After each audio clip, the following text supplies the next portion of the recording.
didn't expect Yoan will start torturing right after. Yoan then looked at the man and whispered like a demon. I will break your bones one by one, so if you change your mind, roll your eye upside down. But I guess you won't give in, won't you? And no, the man thought he had to change his mind right now and quickly rolled his eyes, but Yoan wasn't looking at him anymore. It was about an hour later when Yin Muha's bones and muscles began to enter the reshaping process. After about 10 minutes of trembling, her skins began to crack. Mun Ku's eye turned wide from shock. Body reconstruction. She didn't know that 5Chi unification resulted in body reconstruction, so she and other members were shocked to see it. Even Chun Yoan, who was inside the building, was now out of the room and watching it happen. It's amazing to see. The crack started from one place, soon spread toward the entire body. It looked like if it will shatter even with the slightest touch, and it was then. Yin Moha moved and the cracked shell over her shattered and turned to dust. She had finally reached the true supreme level. What woo-ah? What is that? Unlike Mun Ku, who was shocked by the body reconstruction itself, Ko Wanger and Hu Bong was shocked in a different aspect. Yin Moha, a middle-aged woman who looked sophisticated and noble, was entirely different now.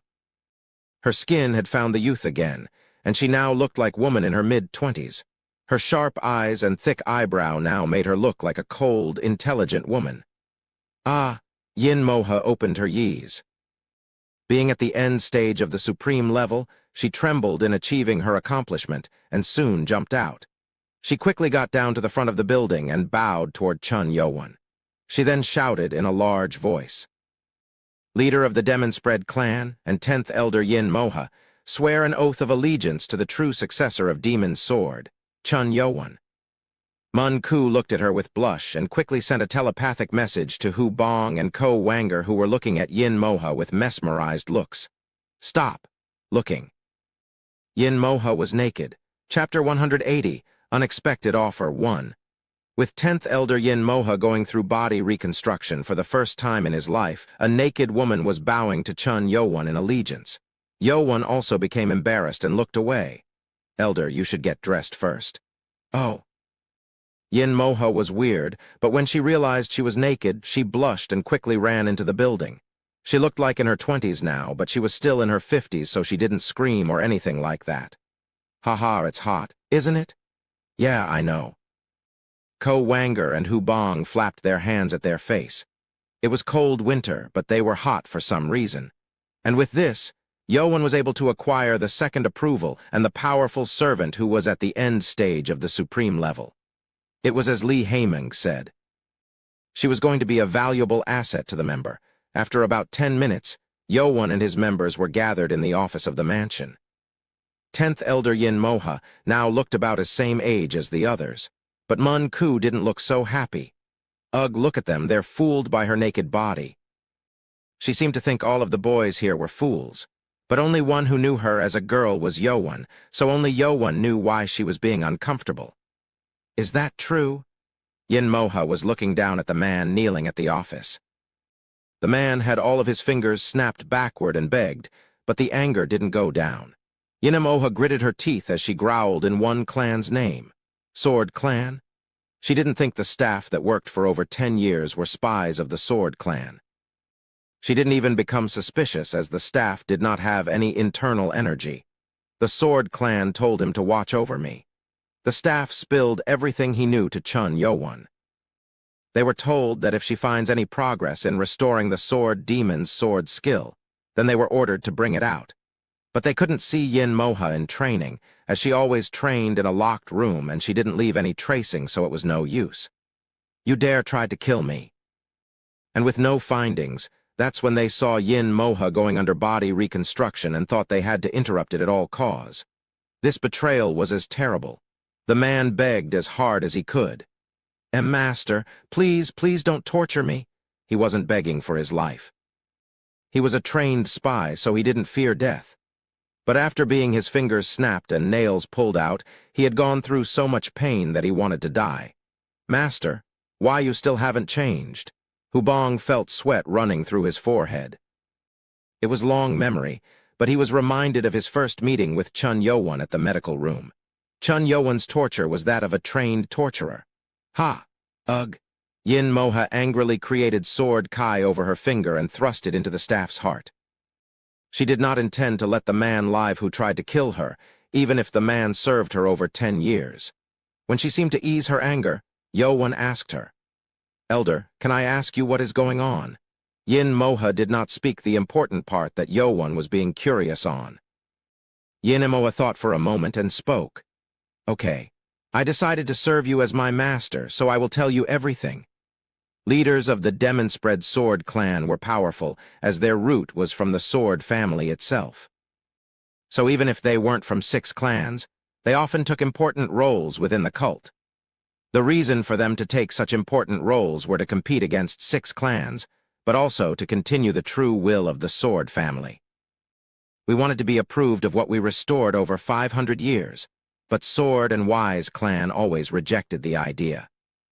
They always emphasized that they were the true successor to the will and did not approve true sword demon that the Demonspread Sword clan restored. And that continued through history down to Yin Moha. It was 8 years ago. She still remembered the day. She was training her sword in her mansion when someone infiltrated in. He had masked his face, but his eyes were not from any ordinary attacker. She didn't let the intruder to just walk freely in her mansion, so she fought against the man. And the result was her loss after just one formation. One formation, Yowon was surprised. It was powerful move. Yin Moha was angered at her loss when the masked man offered her unexpected offer. "You restored true demon sword to some extent. If you want to succeed the will of the Sword family, come to the peak of the 5 Wise Peak at the southwest of the 1,000 Peaks Mountain in 3 days. This made her become very confused. I was so confused, and I couldn't find out who he was since he changed his voice. If the man knew about Sword family and appeared here in the castle, then he must be cultist.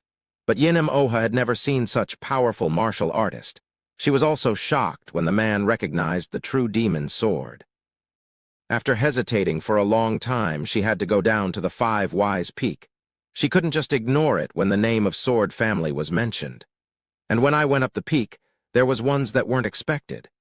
It was King Bonky of the Sword clan and Mu Jinwon of the Wise clan.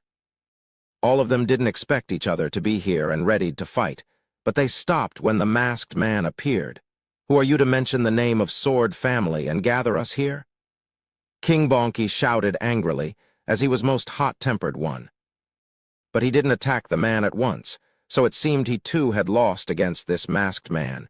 "You don't need to know who I am. Then how should we address you?"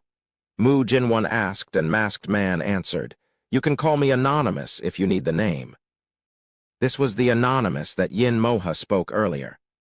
After gathering all of them in the same place, the man went into the subject. "With all members that succeeds the Sword family here, I will teach you the lost true demon sword to you." Chapter 181. Unexpected offer too. What? The three leaders were shocked. It was shocking to hear this masked man saying he will teach the true sword demon, but it was also suspicious at the same time. And Anonymous showed us the sword formation to prove himself. The power equal to the Lord's sword art of the sky demon was enough to prove that it was real. All of them became tempted to learn. How do you know the true demon's sword? I can't tell you. And why are you teaching us this? Mu Jin-won, who was the suspicious type, kept on trying to find out the reason, but Anonymous shook his head. I'll just say this. I just considered it was right to teach this to the ones that have succeeded the teaching of the sword demon. As he said, they confirmed that this Anonymous was a member of the cult, but his power was so powerful to attempt to find out who he is with force. King Bonki and Mu Jin-won agreed to be taught on the sword skill, but Yin Moha objected. No, I can't allow that. Yin Moha told that these two clans were banished by Sword Demon after disappointing him, and claimed that these two clans did not have the right to learn it. Two other leaders objected, and the atmosphere began to grow worse. And Anonymous came up with an answer. Okay, I will do this. This is not all the teachings from Sword Demon that I am trying to teach you. And with that, Anonymous showed them a new sword formation that shocked all of them. One formation was much more powerful that even the sword art of the sky demon could not compete against. This is named 24 Sword Demon. It is the last sword skill left by the sword demon himself. Martial arts was like a treasure to every people of Yulin. And from looking at the powerful martial art that can be the most powerful martial art of the entire cult, all of them became tempted. And if it was the last sword skill left by the sword demon, it also had great meaning behind it. I'll offer you this. I will teach all of you the true demon's sword. And I will teach this to one who mastered perfectly in 3 years. You all know what this means. This meant that whoever learns it will become true successor of the sword demon. Yin Moha didn't want the other two clans to even have the chance of becoming the successor, but Anonymous was firm on his decision.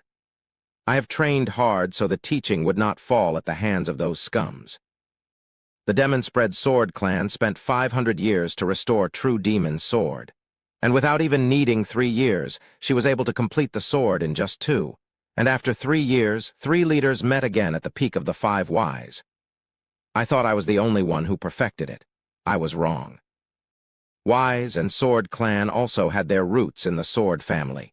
3 years were enough to have these leaders perfect the true sword demon's sword. Anonymous concluded that he couldn't find a difference in perfection between them and gave them another chance. You all should know by now that this sword skill is 500 years old, so it has its weakness. Fix this, and you deserve the 24 demon's sword. They were given 2 years. Yin Moha trained hard as she can to fix the weakness. The result was what she used against Chun Yo-won. But the competition was severe. 2 elders from the Ys and Sword clans were of the top 5 warriors of the cult. They too worked hard to fix the weakness, so it was natural for them to succeed in removing the weakness. And with the second competition to have reached a tie, Anonymous offered them a final offer. This isn't easy. Then I will change the method. I will see if all of you deserve the right to succeed the relic of the sword demon.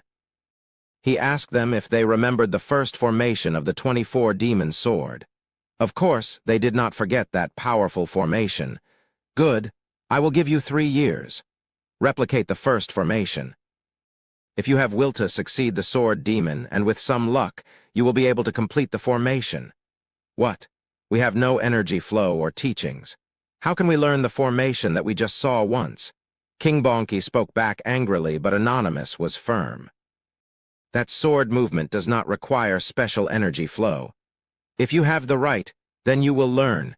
Impossible.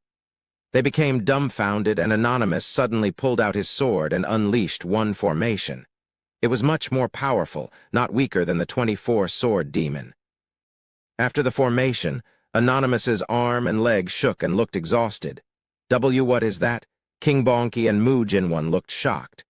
Yin Moha never saw such movement before, but 2 of them seemed to know something. Ha, I will test you with this formation after 3 years.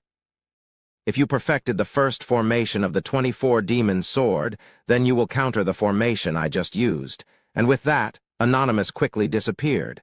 They were left with no choice. Yin Moha then finished up her story. That was 3 years ago. Oh.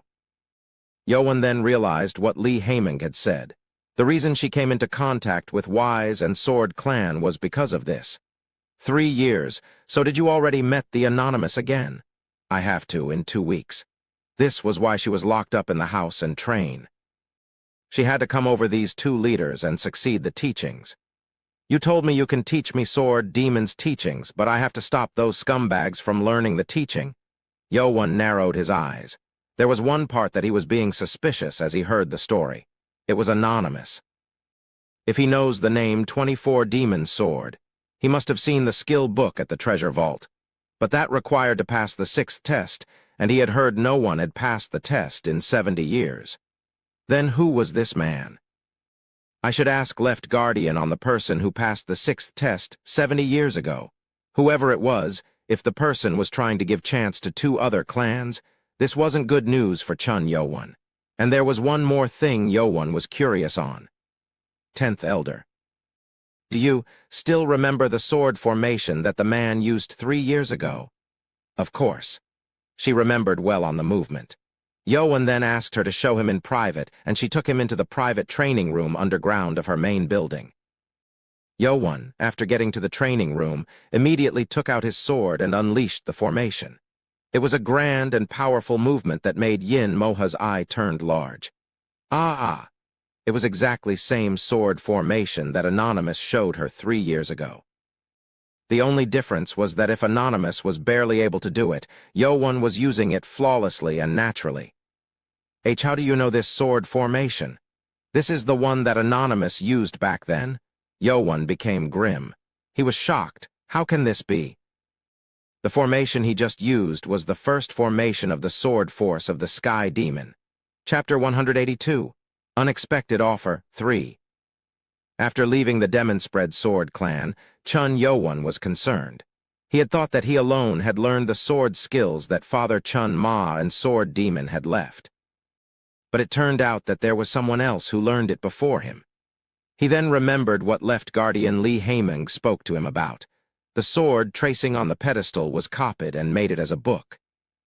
Even if it had no use without the specific energy flow, it was still the sword skill left by the founding father of the demonic cult. So Sword Demon copied it before he went on to destroy during his practice and sent it to the Lord's palace. Lord's palace? Then only one who can see the book is the Lord himself. Was the Lord Anonymous then? But that didn't explain how the man knew 24 Demon Sword. The Lord was in his 50s, so it didn't make sense to say he maybe had passed the 6th test of the Demonic Academy. Do I need to ask Left Guardian? And there was a way for Yoan to go meet. Yin Moha had said she and 2 elders from Wise and Sword Clan were to meet the Anonymous 2 weeks later. It seemed that was the chance. Oh, maybe it's a good thing. If those 2 elders will come out of their place willingly and alone, maybe it was the best chance for Yoan to tackle those. Yoan can use the chance to ambush them and also find out who this Anonymous is. He learned the sword force of the Sky Demon, but it's not perfect. Fortunately, the sword force of the Sky Demon required specific energy flow, or it didn't allow its formation to be utilized. The reason why Anonymous' formation was awkward and made him exhausting was probably because he did not know the energy flow. And when they all gathered back at the office, Yin Moha declared in front of everyone, "I will guard the prince as of right now." What? She was one of the elders, but she claimed that she will be a guard for Yoan. This was her way to show her loyalty, even if she was a highly experienced superior master warrior. He needs to succeed for the true return of the sword family. Chun Yoan had many enemies. He was quite powerful, but it was still dangerous as he had to face against 6 clans. Yin Moha thought she needed to protect Yoan closely, and after he declaration, Mun Ku became uncomfortable. She wasn't sure why she felt that way and spoke out. That is a good thing, 10th Elder, but if you leave your mansion, it might draw attention from the sword or other clans. Don't you think so? Regardless of her intention, her reasoning was reasonable. Yoan too agreed with this and was about to nod when Ko Wanger stepped up and spoke with laughter. Ha ha ha, Mun Ku, don't worry about that. Huh, master, why don't we do this? When Ko Wanger explained his way for said problem, Yin Moha agreed. With Wanger's suggestion, it was sure that Yin Moha will stay by Yoan without any concern of having other clans to be wary of them. Thanks for nothing. Mun Ku became frustrated and glared at Ko Wanger, who were satisfied for suggesting ingenious idea. And with that, Chun, Yoan's group returned to the mansion of the Ghost Illusion clan. When Yoan returned from his trip to get the approval, Huan came out to greet him. Hu, Prince, have everything went well? Huan originally was very worried about Yoan going to meet with Yin Moha. He had seen Yin Moha multiple times at Elders' meeting, but he knew that she was very stubborn and antisocial, that it seemed not possible to persuade her. He probably have not gotten far. She wasn't a type to earn trust just by being strong.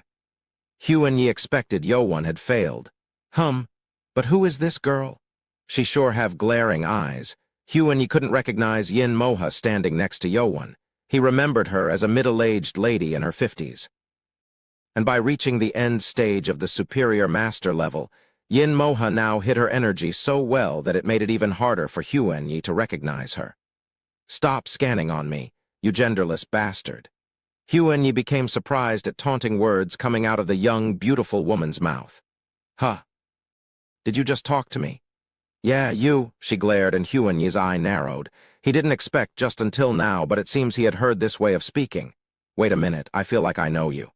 So, Chun Yoan then intervened. It seems it's good if you cannot recognize her. Huan then frowned. He thought for a second, and soon his eyes turned wide with shock. What? Is she Elder Yin?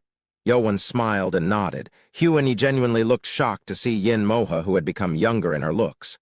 My, look at your skin. So you went through body reconstruction. Bah, I said stop scanning at me. Huan looked shocked, but also looked envious. His face, too, even with the mask, had many wrinkles from his age. I am very jealous. Oh, anyway, Prince, congratulations. Huan bowed to congratulate Yoan on acquiring second approval. Having Yin Moha on their team when nobody thought it was possible was a great achievement. And if she had gone through body reconstruction, it meant she was now within top 5 warriors of the cult. Prince had earned a great ally. At this rate, it didn't seem much like it would be much problem for Yoan to become the heir. The problem was after when the Lord and Elders from 6 clans return. Yoan then asked Huan, can you create a mask? Huan became surprised at the unexpected request and smiled with a guess. Oh, I see. It's good thinking. It's to hide that she went through body reconstruction, isn't it? No. What? We need replacement of Yin Moha at her mansion. Oh, Huan realized what Yoan had planned right away. This was the way that Ko Wanger had thought of. He said that they can ask Huan to create mask for someone to act like 10th Elder at her home. If then, Yin Moha was always one to stay inside her home, never meeting with anyone, so it made possible to fool other clans. There was no way for anyone to recognize a young woman guarding Chun. Yoan was actually Yin Moha. As you wish, my master. Huan then went to his workshop to create the mask. And with Sama Chak still going through healing his wounds, Yoan decided to take a day off and rest. Ko Wanger and Hu Bong said they will return to their respective clans. They couldn't meet with their parents yet after coming out of the academy. Mun Ku also said she will return to her home so she can see her brother who was alone at home. Chapter 183, Unexpected Offer 4. And the day passed. Unlike Baki, who was badly injured outside also, Sama Chak had healed himself enough to move around. Good that you're okay. I'm sorry, master. Guard Jang was still in a deep sleep as he was in a pretty bad state. Around the afternoon, Ko Wanger, Hu Bong, and Mun Ku returned. They all looked happy to have met their families after a long time. How was your brother? He's doing fine. Fortunately. She was worried as her grandfather, Mun Yun, was away from her home, but her brother was faring well. She was thankful that Yoan asked of her brother. And with everyone other than Baki gathered, Yoan decided to meet for the 3rd Elder. There was one thing Yoan wanted to ask Left Guardian, but he had to go for the approval first. We'll divide into groups. Last night, Yoan had planned what he needed to do. He figured that it was important to gather approvals, but it seemed also necessary to meet with clans from his members still at the academy. Yoan then told Ko Wanger, Hubong and Mun Ku to meet with their members at the academy and arrange a meeting with clan leaders of respective clans. Ko Wanger then shook his head. I think me and Hubong can do it fine. It's better that you keep at least 3 with you, master. Take Mun Ku with you. Yin Moha was enough as a guard, but she was still an elder, so Wanger thought it wouldn't feel comfortable for Yoan to order her around. Damn it, I don't get to say anything again. Hubong became disappointed that he was given no chance to say his opinion. And unlike him, Mun Ku was glad that Ko Wanger suggested so she can stay with Yoan. Her frustration with yesterday's event had disappeared. She didn't know why, but she didn't like seeing Yoan close with another woman. Then I'll be off to Samu clan. I'm counting on you guys. Wanger, Hubong. Yes, master. Good luck. And 2 groups went on their quest. Yoan and his group went to the Samu clan's mansion located east of the castle. Samu clan was one of the highest-ranking clans aside from 6 clans. The mansion was lavish and grand, almost equal to that of mansion from 6 clans. At the entrance, Yoan took a deep breath. He had to duel 2 of the elders he had got approval from until now. But unlike the other 2, Sama Chak said his father was looking forward to meeting with Yoan. Will I get approval easily this time? Yoan was actually weird that there was an elder who was going to meet him with a friendly gesture, but he wasn't sure yet. And when they got up to the entrance, 2 middle-aged guards became surprised and ran out. Young master? They had recognized Sama Chak right away. They had not seen him for 3 years and 7 months, but they still recognized him right away. They looked happy to see Sama Chak, who had now grown into adulthood. Mr. Achung, Mr. Sunwon. Young master, you have grown well. This is a pleasant surprise. Did you graduate from the academy? Yeah, I'm done with the academy now. Mun Ku scratched his nose as it felt like he will cry. This looked very promising that Yoan might get approved easily. Sama Chak then quickly spoke to Achung. Can you tell my father that I'm here with Prince Chun Yoan? Yes, young master. Achung then ran inside the mansion. Soon, someone else ran out of the mansion. It was the leader of Samu clan and the 9th elder, Samayi. He had slick pushed-back hair with well-cared mustache. Samayi bowed at Chun Yoan and smiled. Prince, no, Elder Chun. It is an honor to have you here at my humble home. Please come on in. It was a warm welcome. What's interesting was that Samayi did not recognize Yin Moha standing next to Yoan. It seems he had figured Yin Moha was just some kind of woman guard. It should be better to hide your identity for now. She agreed with the plan, so she didn't say anything. Yin Moha was like a secret weapon to Yoan now. Samayi then spoke to Yoan. Please come in. We will have a feast for Elder Chun's visit. It's still daylight, but we'll go ahead and drink our day away. Thank you for your hospitality. Yoan didn't look all that excited, however. He was awkward at such a warm welcome that he had never received until now, and he also thought that this seemed like it was too much. But Samayi wasn't lying. When the group walked past the outer building and into the large guest house, they were brought upon large feasting table full of expensive and luxurious cuisine. The scent of expensive liquor was also very tempting. If Ko Wanger had seen this, he would have regretted sending Mun Ku instead of himself. Here now, come on in. You all have done well at the academy. Samayi offered them to eat. He was still a leader, but he made it so like Chun Yoan needed to start on the eating for the party to begin. When Yoan grabbed the chopstick awkwardly, the feast began. You know, I was mesmerized by how you handled Elder Beak at that time. It was astonishing. Samayi sat right next to Yoan and complimented and praised him throughout the feasting. It was his show of friendliness, but it just felt awkward for Yoan, and after some time, Yoan thought it was time to go into his business. I have something to ask you, Elder Sama. Samayi then became serious and responded. Please tell me anything. I will help with anything. Yoan then got up from his seat and bowed. I want you to approve me for becoming the heir. Ah. Samayi looked astounded. He had heard that Yoan had appeared at the Bijak Street, so he had expected this time would come soon. You shouldn't bow to a mere elder when you will become the lord in the future. Please raise up. Samayi then gave a sign to his servant. The servant came up to him, and Samayi whispered something. The servant then walked out to get someone. Soon, someone entered the guest house. Huh. Everyone at the feast table turned at the person. She was a beautiful lady, probably in her 19 or 20, with yellow silk clothes with many pieces of jewelry. Her eyes were shaped so that she looked very innocent and pure. Introduce yourself. Samayi spoke to her, and she bowed politely. Greetings, Elder Chun. I am Sama Young. I am Chun Yowon. It was certain that she was related to Samayi as she shared the family name. Yowon awkwardly bowed back at her. Why did he call her here? Yowon became confused, and Samayi smiled and spoke. Ha ha ha, she is my daughter. She is Chak's sister. I see. Samayi then revealed his true intention. Of course, I will approve you of becoming the heir, but don't you think we need some kind of mutual trust for that? And so that's where I want to ask you. Chun Yowon didn't feel good about where it was going and frowned. What do you mean? Well, since you are not still married, why don't you take my daughter as your wife? PFFFFFFFT Mun Ku spat her liquor that she was drinking like a spray at that word. Chapter 184, Unexpected Offer 5. Mun Ku sprayed all the liquor over the entire food on the table. Sama Chak was also drenched in a liquid that came out of Mun Ku's mouth and became dumbfounded. Mun Ku, what is? Chak wanted to complain to Mun Ku on what she just did, but Yowon spoke first that stopped him. I am not following what you are saying. He had guessed there was something Samayi wanted, but he didn't expect it to be a marriage. He did think about the future ahead of him, but marriage wasn't on his mind yet. Samayi then asked him, Are you not satisfied with my daughter? No, it's not that. Then is there any problem? It seems Samayi was determined. This whole event had been planned by Sama.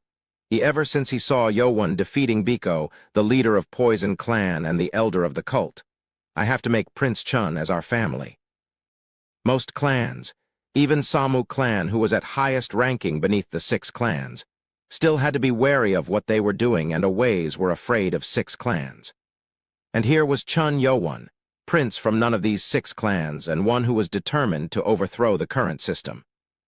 The Sama clan will be the one who earns the place to be the first wife of the future lord.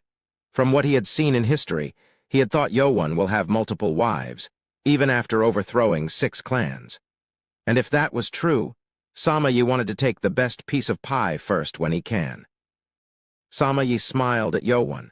Haha, it is natural for 2 groups to join together in marriage for better relationships.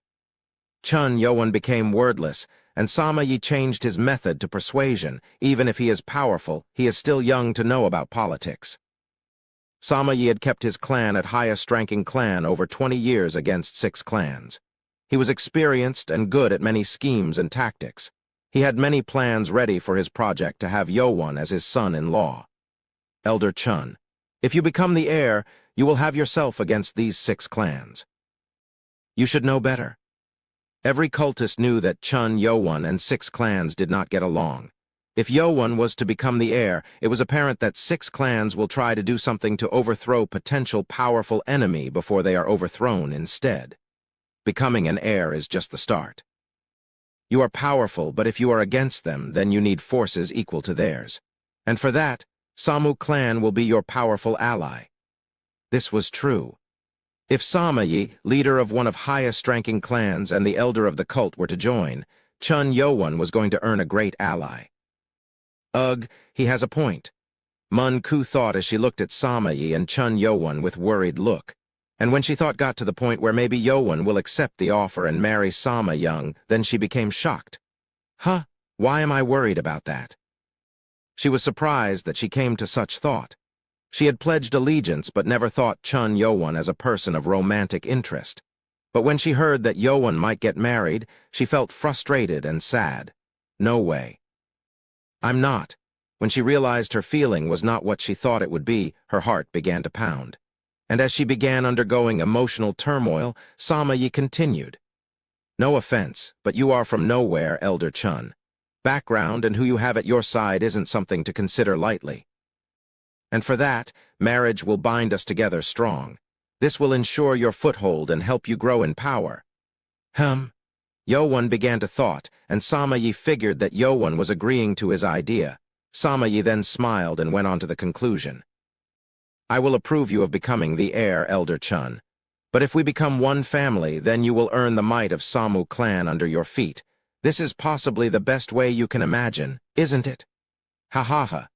But this was what he really thought. With the future Lord as my son-in-law, our clan will become the #1 clan of the cult. This serves both of us well. Was he really persuaded? Yowon seemed to be deep in thought, and everyone turned to Yowon. Mun-ku even had her eyes pointed down from concern. Yowon, who fell silent for a long time, spoke. You are right. That brought joy and sadness to the people. Samayi wasn't sure if Yowon will agree, but he instantly brightened up and smiled. Yes, ha ha ha, I knew it. What fool will refuse such a good offer? But Mun-ku instantly turned gloomy. She felt her heart aching when she heard Yowon saying as if he was ready to marry. She had been rejecting the idea, but she finally realized her true feeling. So, I'm in love. She finally realized her feeling, but Yowon was going to be with another woman. This made her feel lonely and sad. Sama Young, who was pushing back her hair embarrassingly, was pretty, and Mun-ku herself, hiding her face with man's mask, wasn't. There was no way Yowon will like her in that way. Ha ha ha, you have made a good choice. We will be family now, so we can. I think you misunderstood. Yes. I just said you are right in what you said. Samayi froze in place at what Yowon said and asked. I beg your pardon. Let me ask you instead. Aside from marriage, do you intend on approving me of being the heir? That's. Samayi frowned. He didn't expect Yowon will ask back in this way. He had expected Yowon to accept the offer, as it was going to benefit both of them. So this question was unexpected, to say the least. This is. If he says the marriage was requirement, then it would put him in a shoe where he was only wanting power, and if he says marriage doesn't matter, then this will give Yowon reason to refuse the marriage. He got me. I thought he was going to be naive. I was wrong. Chapter 185, Unexpected Offer, 6. Samayi was lost for words. He couldn't answer either way. He thought maybe he should go strong for the future's sake, but he was concerned about what Chun Yowon had done until now, which in turn would come to him. Prince Chun does not even fear 6 clans that all cultists fear. It might not be a good idea to make him angry. He was afraid of ruining everything out of greed. Sama Chak then opened his mouth to help his father. Master, can I say something? Go ahead. My father, 9th Elder, have shown great interest in you ever since the 6th test. Even if it wasn't for the marriage, my father have prepared this feast only because he thought you fit to become the heir. And no, my son, if you say that, Samayi frowned. Sama Chak was only trying to help, but this had narrowed the remaining option for Samayi. Is that true, Elder? You... Samayi hesitated, and Yowon suddenly got up from the seat. Samayi became shocked, and Yowon bowed. I think your opinion differs from that of your son's. I think you and I walk the different path. I am grateful for your welcome. It is time for me to go. Huh. This was an outright decline, giving up what Yowon had come here to do. Samayi thought Yowon would not go that far, as he needed approval, but this wasn't expected. Ah. And with this, Mun-ku, who had been gloomy, brightened up. She was worried that Yowon might marry another woman, but refusing like this gave her new hope. But wouldn't this become a problem to Prince later? She was glad that Yowon refused, but this brought concern. Samu clan was surely going to be a great help. Besides, the Lord himself also had 7 wives, and many heroes had many wives, so marrying someone here wasn't much of an issue anyway. Oh, and with Yowon turning away, Yin Moha smiled in surprise. She was worried that maybe Yowon will be persuaded by Samayi's plans, but it was glad to see Yowon going strong against him. Let's go. As Yowon said to his servants, Samayi's eye turned large. Is he really leaving? Wait. As Yowon tried to go down from the guest house, Samayi grabbed him. Elder Chun, where are you going? You can't just leave. Samayi frantically held on to Yowon and decided he should step back on this. If you are angry from the marriage proposal, marriage. That we can do it just like how you offered. Elder Sama. But do you know why I want to become the heir? Chun, Yowon asked Samayi. The simple reason would be Yowon wanting to become the Lord, but this question meant that Yowon was asking for something else. Yoan then spoke to Sama Yi. Why do you think the 6 clans hold the power over the entire cult today? Why? That's... Sama Yi then realized what Yoan was talking about. Chun Yoan was saying that having a familial relationship with the Lord had brought this problem. Sama Yi, elder of the cult, knew this very well and have thought himself that this was a problem. I rose up to fix the cult and bring it back to its origin, and do you want me to repeat the same thing that 6 clans are doing? I will not do that mistake. Sama Yi then shook his eyes. He was just trying to stop Yoan so he can keep a good relationship with the future Lord. But he was now astounded by Yoan himself. So, he is not just any other young man. His thoughts are deeper than imagined. Yoan wasn't just thinking of revenging against 6 clans. He was truly concerned about the future of the demonic cult. Yoan then bowed again to Sama Yi. I thank you for your hospitality, but I think what you wish is different from what I want. And for the marriage, I want to be together with someone I love. Yoan then turned away. That's when he heard a pounding sound from behind and stopped. When he turned, Sama Yi was on his one knee. Sama Yi then bowed in respect and shouted, I was a fool and did not realize your vision. Prince Chun, please take away your anger. Everyone became surprised. Yoan too asked back in surprised look, What are you doing? I, leader of Samu clan and the 9th elder, Sama Yi, pledge allegiance to the Prince Chun Yoan. Please take my medal as a token of my approval. Sama Yi then reached into his pocket and took out the medal that proved him as an elder. Sama Yi had thrown his greed and truly pledged allegiance. Yoan smiled silently. And exactly 3 days after he came out of the demonic academy, Yoan was able to gather 3 approvals he needed. After a few hours later, Yoan had returned that he needed to do something during today, and Sama Yi laughed and shook his head. Ha ha ha. He didn't expect that he will pledge allegiance because he was mesmerized by a young man and didn't even achieve the goal he was trying to do. Chun Yoan came to him as a shock. I hope I am not wrong. He thought maybe Yoan was going to change the cult back to its glory. And when Sama Yi entered back to his mansion after bidding farewell to Yoan, he spoke to his dagather Sama Young. Young. Yes, father. He is a man that you should not give up. Surprisingly, Sama Yi had not given up on his goal. It wasn't sure if it was intended, but Chun Yoan said that he will marry someone that he loves. Sama Yi wasn't going to lose this chance. Sama Young then answered in determined voice. I am not giving up, father. Yes, I'm counting on you. Sama Young had felt uncomfortable at Chun Yoan, who had not even hesitated on the marriage offer with her. She was proud of her own beauty, and she didn't expect Yoan will outright refuse even after looking at her beauty. I'll make him realize. And on the way to the demonic academy, Yoan and his members were walking through with only Mun Ku bit behind the group. Her face looked glad with bright smiles. It was weird that her face turned red, then turned into smile and back. She was still thinking of Teehee moment while ago. Marriage? I want to marry someone I love. It wasn't sure if she had mistaken, but she felt like Yoan had glanced at her at that moment. Thinking of that moment made her feel excited and happy and made her heart pound. Hee hee. She couldn't stop smiling all the way through the way to the demonic academy. Chapter 186. Face Off. 1. At a small restaurant near the demonic academy, there was a small room inside where only VIPs were allowed to enter. Chun Yoan and his members were gathered there. 2 men were looking at each other across the table. It was Chun Yoan and left guardian Lee Haeming. They couldn't walk into the demonic academy in the bright daylight, so Lee Haeming had to come out. What? She went through body reconstruction. Lee Haeming was shocked beyond belief at Yin Moha, who was standing beside Yoan like a guard. He first was surprised by the beautiful woman standing next to Yoan, whom he had not seen until now, and didn't think it was the 10th elder herself. It is amazing. He really did gain 10th elder in his rank.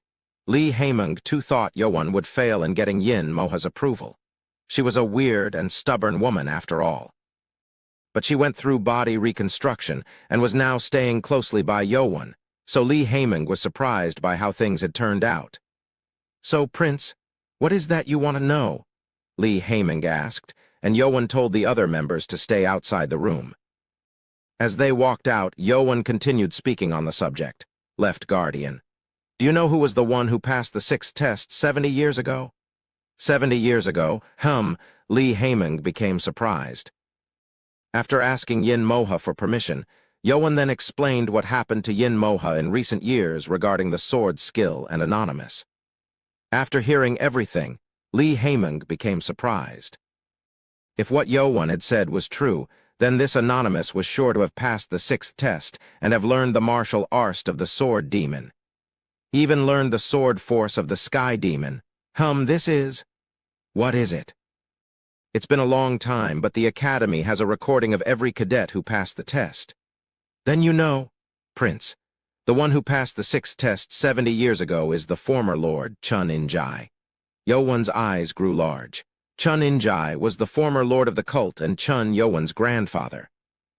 He was considered the most powerful warrior in the past 500 years, and had enlarged the territory of the demonic cult larger than anyone else, and had fought against the forces of evil and justice. But there was one part Yoan was surprised about. Chun In-jai had gone missing about 20 years ago. Then who is this Anonymous? The man had learned 2 powerful sword skills stored within the vault and the Lord's palace. If they were to learn both skills, then they had to have entered the Lord's palace and also had passed the sixth test. They were all stumped. They heard the large sound of horns roaring through the entire castle of the cult. Haiming got up immediately and opened the window of the room. This meant only one thing. Prince? Yoan nodded with a flash. The horn meant the return of the lord of the demonic cult. Everyone outside on the street began to become noisy. They're already here. The lord and their group, who were told to arrive about 2 weeks, had already returned to the cult. It's good that I worked quickly. Yoan's quick action on getting approvals ahead had proved to be useful after all. There will be a parade for the Lord's return out on the eastern gate. Will you go out to see? Li Haiming offered Yoan, and Yoan thought for a second and nodded. He had to head to the palace for Lord's return ceremony anyway, as he was a new elder now, so it was better to start from watching the parade. Yoan and members got out of the restaurant and headed for the east gate. As for Yin Moha, she went to her mansion to pick up the skin mask that feigned her as her face before she went through body reconstruction. The Mountain of Thousand was located at the southern side of the Jianghu, so it required to walk through the northern gate to go there. But Lord and his group were told that they were coming from the east side instead. And when Yoan's group got to the eastern gate, there were crowds of people gathered to watch the Lord's return. Returning of the Lord, who was the only one said to be able to communicate with the demonic god, was a symbolic being in the cult. Wah, our Lord is back. He is back. Praise to the demonic cult. Cultists shouted with joy, and warriors above the horse as they walked through waved at cultists. So it begins. Li Haiming whispered to Yoan, if the Lord is back, then it meant other elders were back too. This meant the beginning of the war for Yoan. Prince? But Yoan was looking at only one place. In the middle of the parade, there was a black carriage, decorated with red silk and had the word SKY embroidered over it. Lord. It was an open carriage, but the decorations and jewelry hid the face inside. It was the parade of King's March. Warriors walked through valiantly and cultists cheered and chanted. It was a moment of glory, but Yoan looked coldly. That's when Yoan became surprised. Left Guardian Li Haiming too was surprised. In front of the black carriage, Great Guardian Merakim was walking ahead on a horse, and Right Guardian Submeng was behind the carriage. But something was off. Teacher. He was in formal clothing, unlike his regular outfits, but his face was pale, and his right eye was wrapped around with linen wrapping also with over his head, as if he was injured. Why? And Yoan realized there were more people injured. After the carriage, warriors from other clans began walking in along with other elders. They were clothed in lavish clothing, but it couldn't hide their injuries.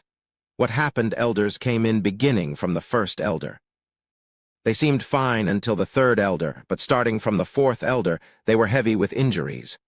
What? And with the fifth elder Hang Soyu, her left arm seemed to be missing under her clothes. And elders, which should be 8 that returned, 1 person was missing. Mun Ku sighed in relief as she saw her exhausted grandfather Mun Yun still waving at cultists who cheered for them. Soon, the crowd then realized something was strange and began to mumble between themselves. "I don't see the seventh elder." Seventh elder, Kong Sunong, was missing from the parade. Li Haiming had to stay behind as he was the chief of the academy, so he wasn't told of the mission's purpose.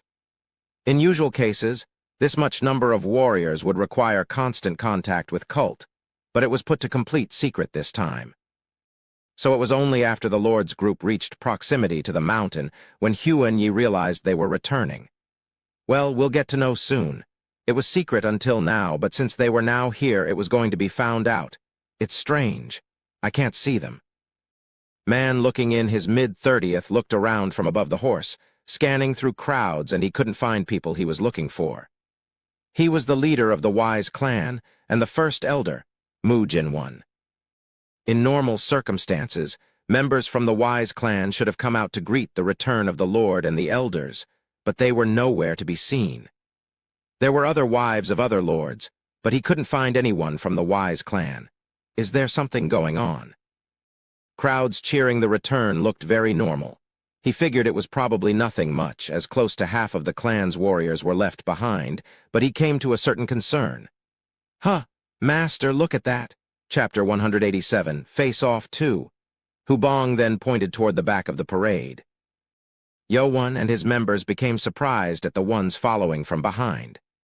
They wore different clothes, and the letter the flag showed was clearly who they were.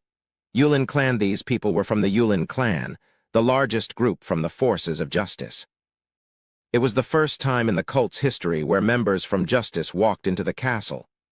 Crowds began to grow noisy. "What is this? Yulin clan? Didn't the ambassadors come last time?" And unlike the last time, there was a large number of them entering the gate. Crowds then began to boo and taunt at members of Yulin clan. "Boo-oh!" And warriors from Yulin clan too looked very nervous and tense. Within them, there were multiple other clan flags from the forces of justice. At the center, there were 2 carriages covered with golden clothes that showed that important members were in it. "Oh, it's very interesting, I see." "Ugh!"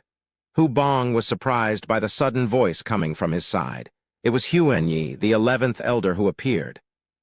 Huan Yi had many spies over all places of the world, so it seemed he had a guess of who and what these were. "Do you know what's going on?" Yowan asked, and Huan Yi shook his head.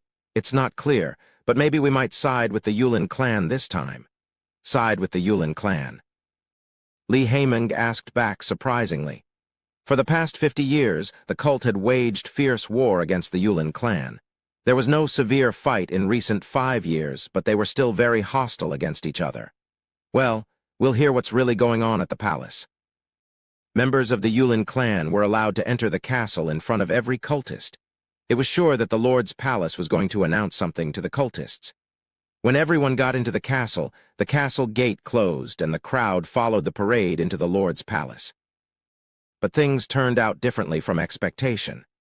Members of Yulin clan were escorted inside to the guest house at the inner palace, and First Elder, Mu Jinwan, got up on the stage and shouted, "Greetings, fellow cultists of the demonic cult.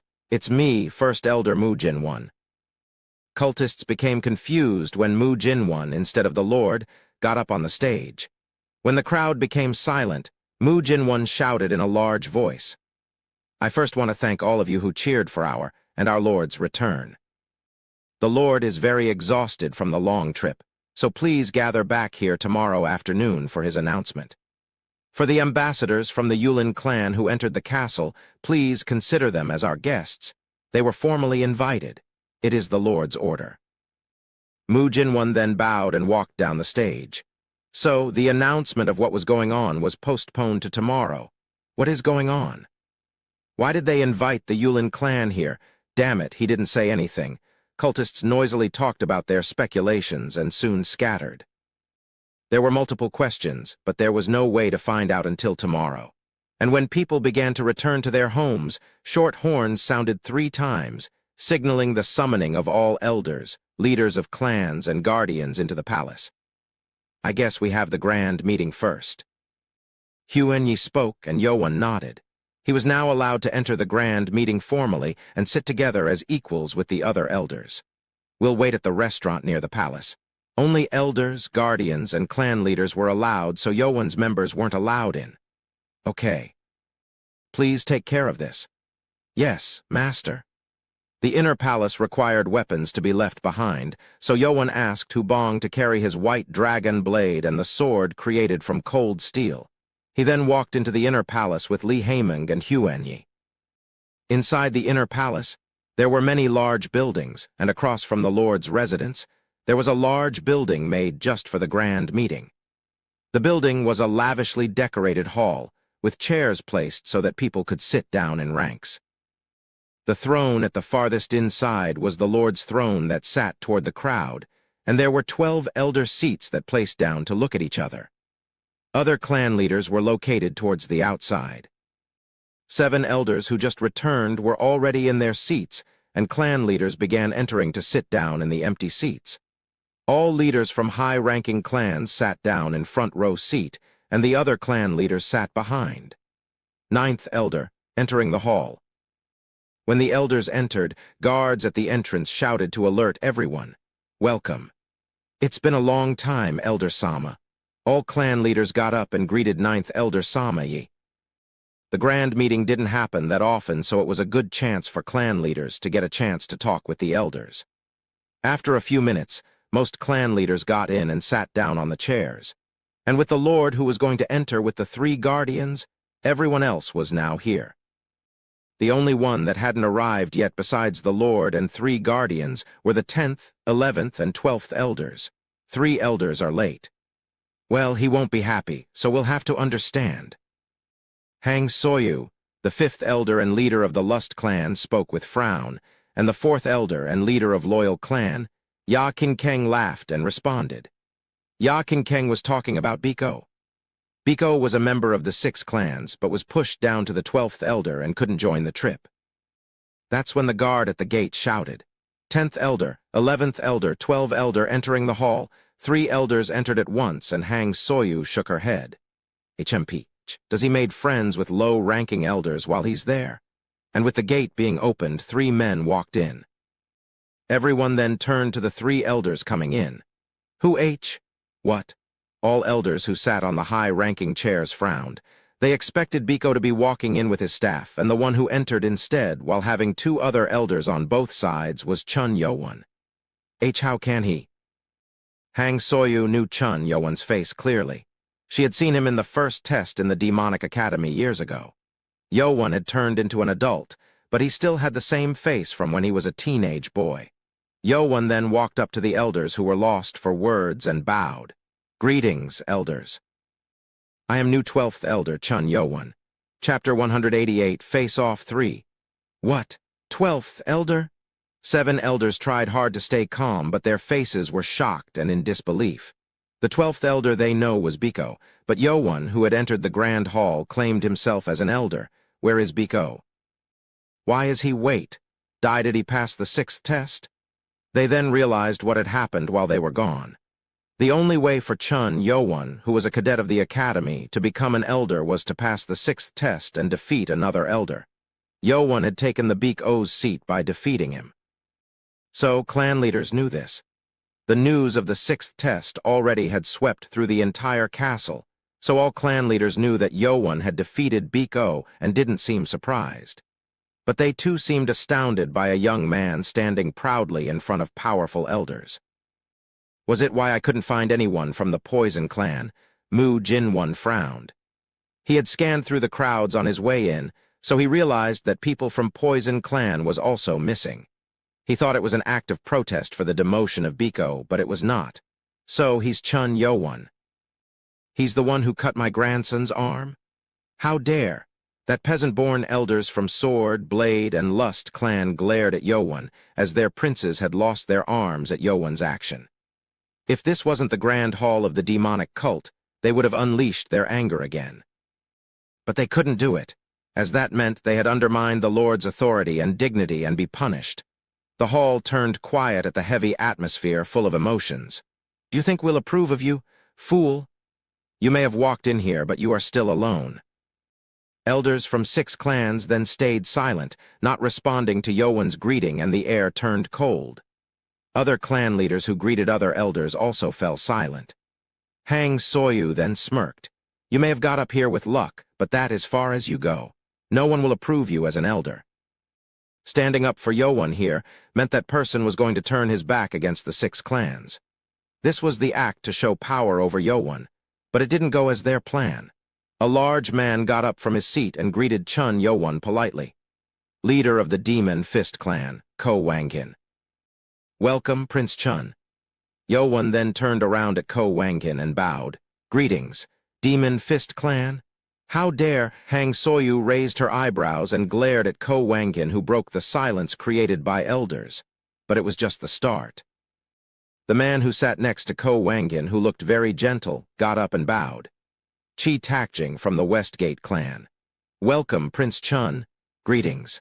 What, with 2 leaders from high-ranking clan greeted, Ainz Audioverse and other elders frowned, but someone else also got up. Husangin from Power Axe clan. We finally meet, Prince. Great to see you, Mr. Hu. What? And more leaders got up to greet to Yowan. After high-ranking clan leaders all got up and greeted Yowan, other clan leaders from lower-ranking clans got up and bowed. What is going on? Are they trying to turn their back against us? Look at all those people. Elders then turned cold. There were over 50 clan leaders who got up to greet Yowan, and even then, there were still more people getting up. The number was already at about 1/3 of entire clan leaders inside the hall. Ko Wanger, Hubong, Yowan smiled. He wished to come in contact with as many as he can, but he didn't expect this much number of leaders will respond. Ko Wanger and Hubong did not meet other clan leaders by themselves. This was the result of cadets who were expelled from the academy earlier, asking their fathers to back Chun Yowan. Chun Yowan. Ainz Audioverse gritted her teeth. This was the result of what had happened at the Demonic Academy's competition, what had happened while we were gone. Elders from 6 clans looked shocked. To them, Chun Yowan was nothing. Wives of the Lord thought of Yowan as an enemy, due to his mother being Lady HWA, but to them, he was merely an insect that can be taken care of anytime. They didn't think such a being will create such strike back. They felt threatened by the man called Chun Yowan for the first time. That's when guards shouted from behind. Here comes the Lord! And the man with black clothes with golden dragon embroider entered, and everyone got up and fell to their one knee. Glory to the demonic cult. First elder shouted and continued. We, mere cultists, are honored to see the Lord of the demonic cult. We are honored. With entering of Chun Yuzhong, the air turned instantly. Chun Yuzhong raised his hand after he sat down on the throne, and the man with a strange mask, Great Guardian Merakim, shouted, You may seat. Glory to the demonic cult. All the people shouted again and sat down on their chairs. With 7th elder missing, Yowan sat down on the 11th elder's seat and turned to Chun Yuzhong. His sharp eyes looked like that of Yowan, but the atmosphere was different. Chun Yuzhong looked as if he arrogantly looked down upon everything. He was like an emperor over all here. But there was one thing that he couldn't hide. His breathing is not well. It was close, so Yowan was able to tell that the Lord's breathing was very slightly unstable. It was sure that he had taken internal damage, but he looked well, so it was probably less severe than other elders. The Lord and elders all were injured. Lord and elders meant that they were enough to wipe out most forces. Then what was the purpose of their secret trip? Yowan then turned to the man standing on the right side of the Lord. Teacher, what happened?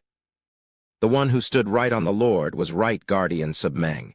He looked pale and had covered his right eye with linen wrap and looked in bad shape.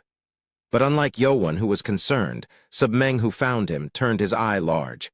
What? How Chapter 189, Face Off 4. Submeng's pale face brightened up. It felt like all the hardship he had gone through on the recent trip had melted down when he saw his only apprentice at this place.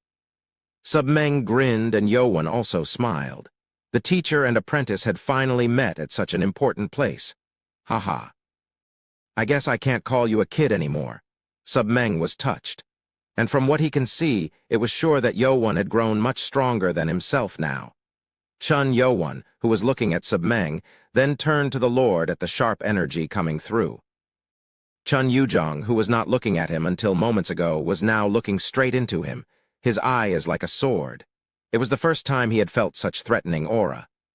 The Lord didn't mention, but it was sure that he too was surprised to find Chun Yo-won here. My lord. Marakim spoke, and Chun Yujong raised his hand, signaling of approval. Marakim then shouted at the people, "We will start the grand meeting." With the start, Marakim called out the ninth elder. Samayi then got up. "Ninth elder, you may report what happened in the cult while the Lord was out." "Yes, my lord." Samayi was the highest-ranking elder while others were gone, so he had to report first on what happened until now. Samayi then explained everything that happened. This procedure wasn't actually necessary, but this was done to show the authority of the Lord. It was done so that clan leaders can see the Lord solving the issue that was still revolving around and have them feel the authority of the Lord. But Samayi's report actually worked against it this time. After briefing through financial and structural issues, Samayi reported of recent incidents. So the remaining Poison Clan and Wise Clan fought against each other. There are no survivors in either clan. People began to mumble between themselves. With the rumor being spread out, clan leaders who stayed behind at the cult knew of what happened, but those who went outside was shocked. This was a serious incident. The Poison Clan was now entirely gone, and members from the Wise Clan were also killed. And among them was the Lady Mu, wife of the Lord. Mu Jinwon turned cold. "My sister is dead." He was concerned when he didn't see people from the Wise Clan, but he didn't even imagine such an incident had happened. It was hard to hold back his emotions. He wanted to shout to Biko, the leader of Poison Clan, but even he had died from Yowon's hand at the 6th test. "This is impossible. My sister will never." Lady Mu was cunning woman. She was good at strategy and never fought a losing battle. It didn't make sense that she entered the Poison Clan and got killed. But if what Samayi reported was true, what happened was very possible. Samayi reported that the reason for two clans to fight was because of Mu Jinyeon and Chun Mayan killing the Poison Clan's Beek Churku. How can this be? And as for the evidence, the body had a trace of right sword left hand on it. The only one who can use the skill was Mu Jinwon himself and Chun Mayan. With this, Poison Clan became angered and ambushed the Poison Clan, but they lost most of their forces, and Wise Clan, who tried to wipe out the Poison Clan, was countered by Poison Clan's poisonous trap and was wiped out. There was nothing too suspicious about how everything had happened, and it was hard to consider that it was someone else's plan. Mu Jinwon became furious and grabbed on the chair's armrest, and the armrest crushed. It wasn't something to be allowed in the Grand Hall, but he had lost his family who stayed behind, so the Lord didn't say anything. That woman died from a mere trap from the Poison Clan. Unlike Mu Jinwon, who couldn't hold back his fury, the Lord thought it through coldly. Even when he heard that his first wife, Lady Mu, was dead, he didn't show any change in emotion. When Samayi almost finished his reporting, elders from 5 remaining clans were looking at each other with a hostile look. It was natural as they heard that their sons and grandsons had fought against each other and all died, resulting to fight between clans. It's amazing. Lee Haemung was astounded as he watched. With the report being made in front of all clan leaders, Yowon's plan had turned to great success. Only remaining report was now one. From the Demonic Academy, Elder Chun Yowon had passed the 6th test and have become new 12th elder.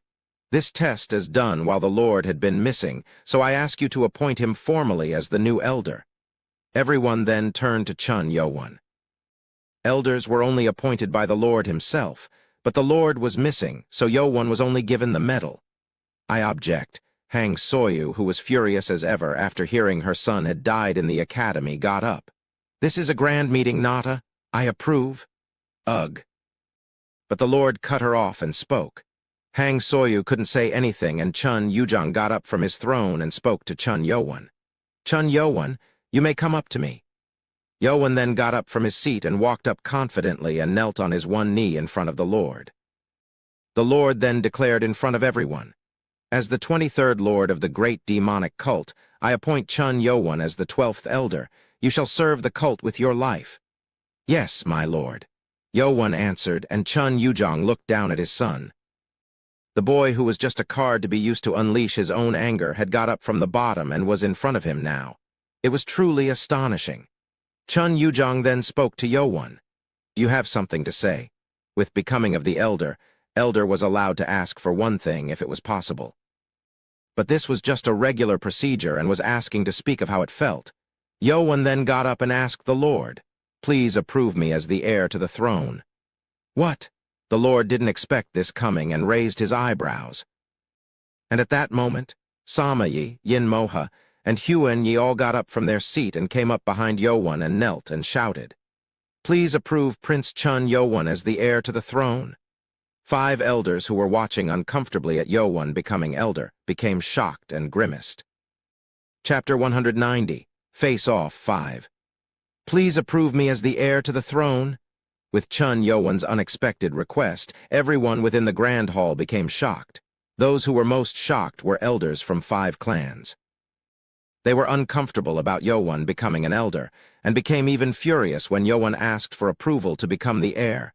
Damn it, he aimed for this. Yo-won had gone for a chance to request the Lord. And there were 3 elders who were behind Yo-won. They were surely approving of Yo-won, as since when he persuaded them, Yin Moha, Huan-yi, aside from Samayi, Yin Moha and Huan-yi were known for their unruly nature and stubbornness. But both of them were now on their knees and asking for Yo-won's ascension to the future lord. "I have to stop." But elders from 5 clans had no reason or way to stop this from happening.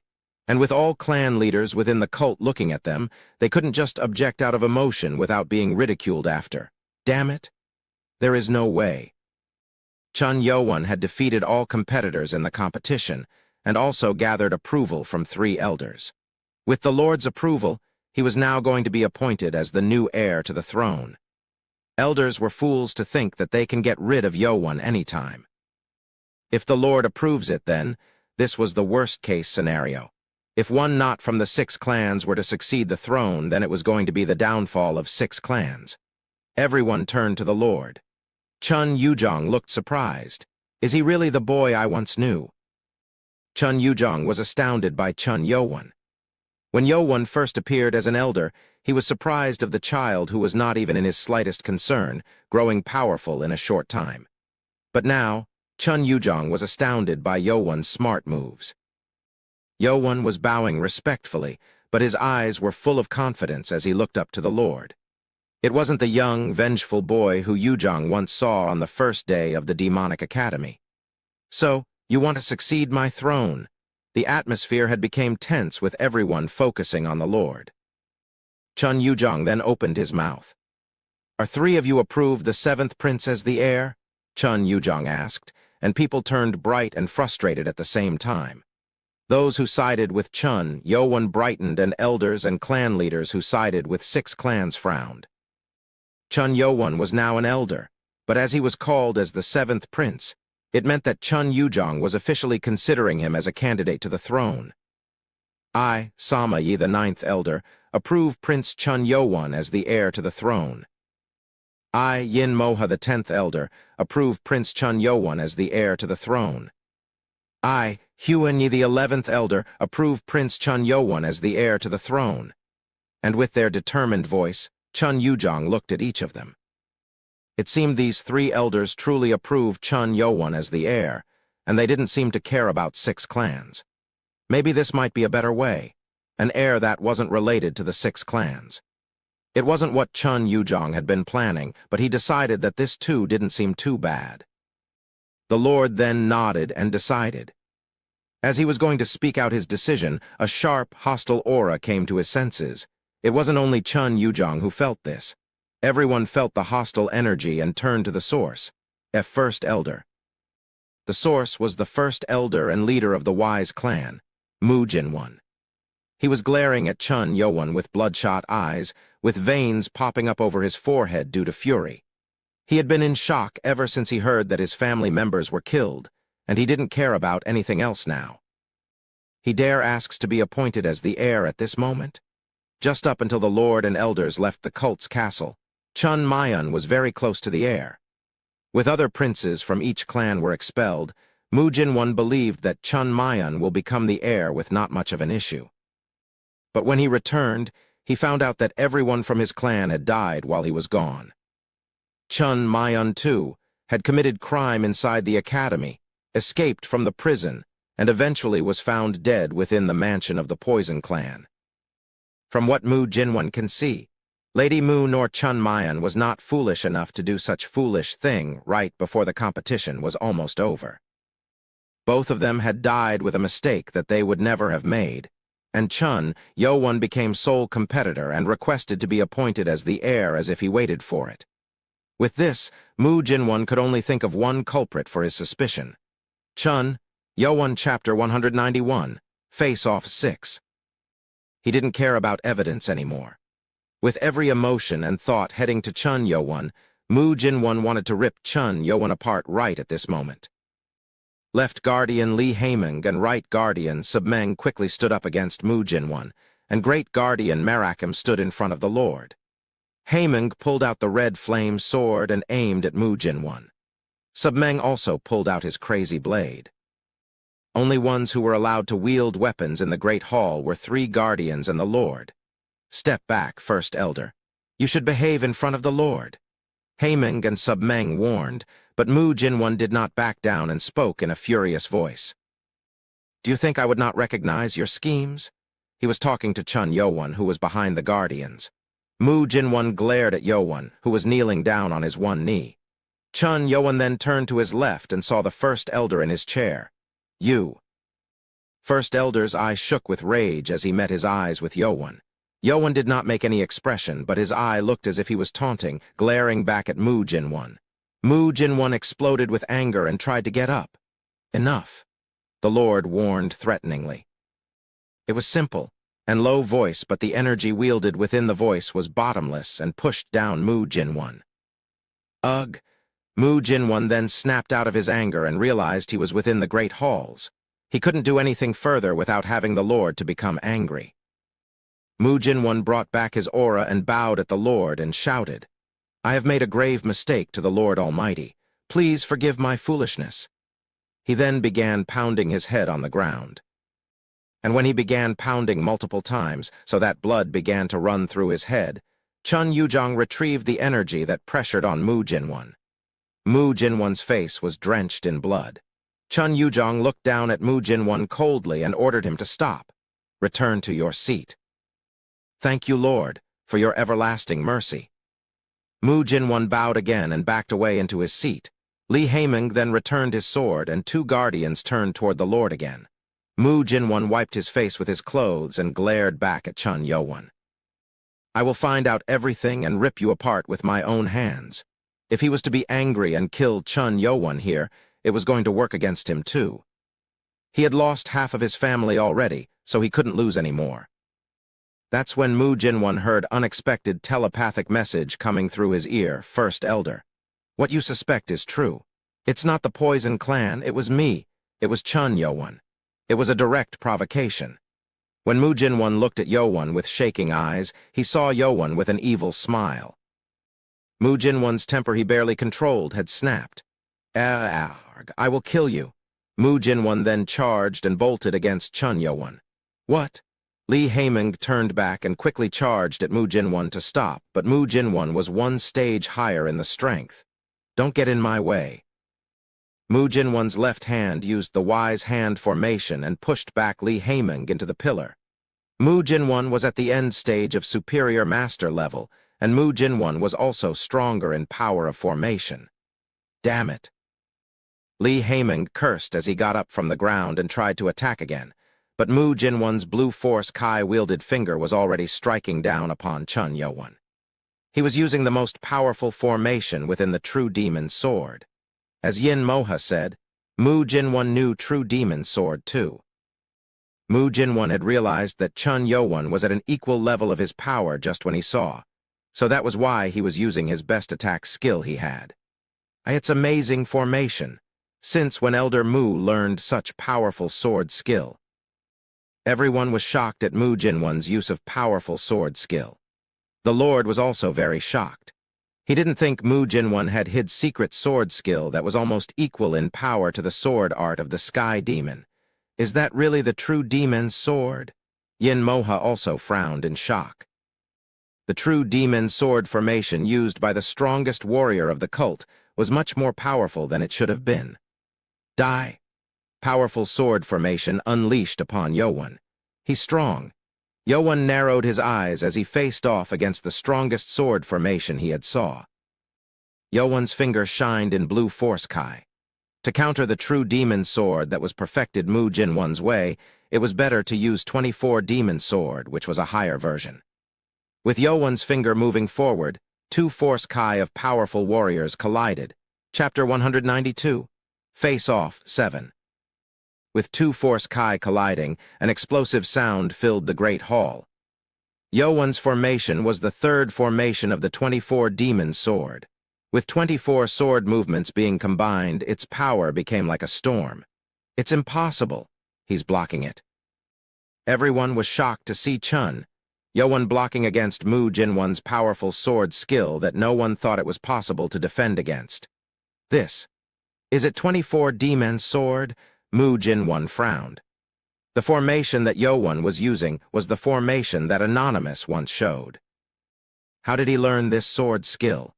Mu Jinwon was surprised, but he quickly used the formation of true demon sword in his right hand to fight against 24 demon sword and thrust his left. Huh! The formation used by the left finger was the wise sword skill. Powerful sword skill came through the 24 demon sword and countered it. Ugh! Yowon was struck on his shoulder and stomach and was pushed back. Right sword, left sword. Clan leaders shouted as they realized what Mu Jinwon had just done.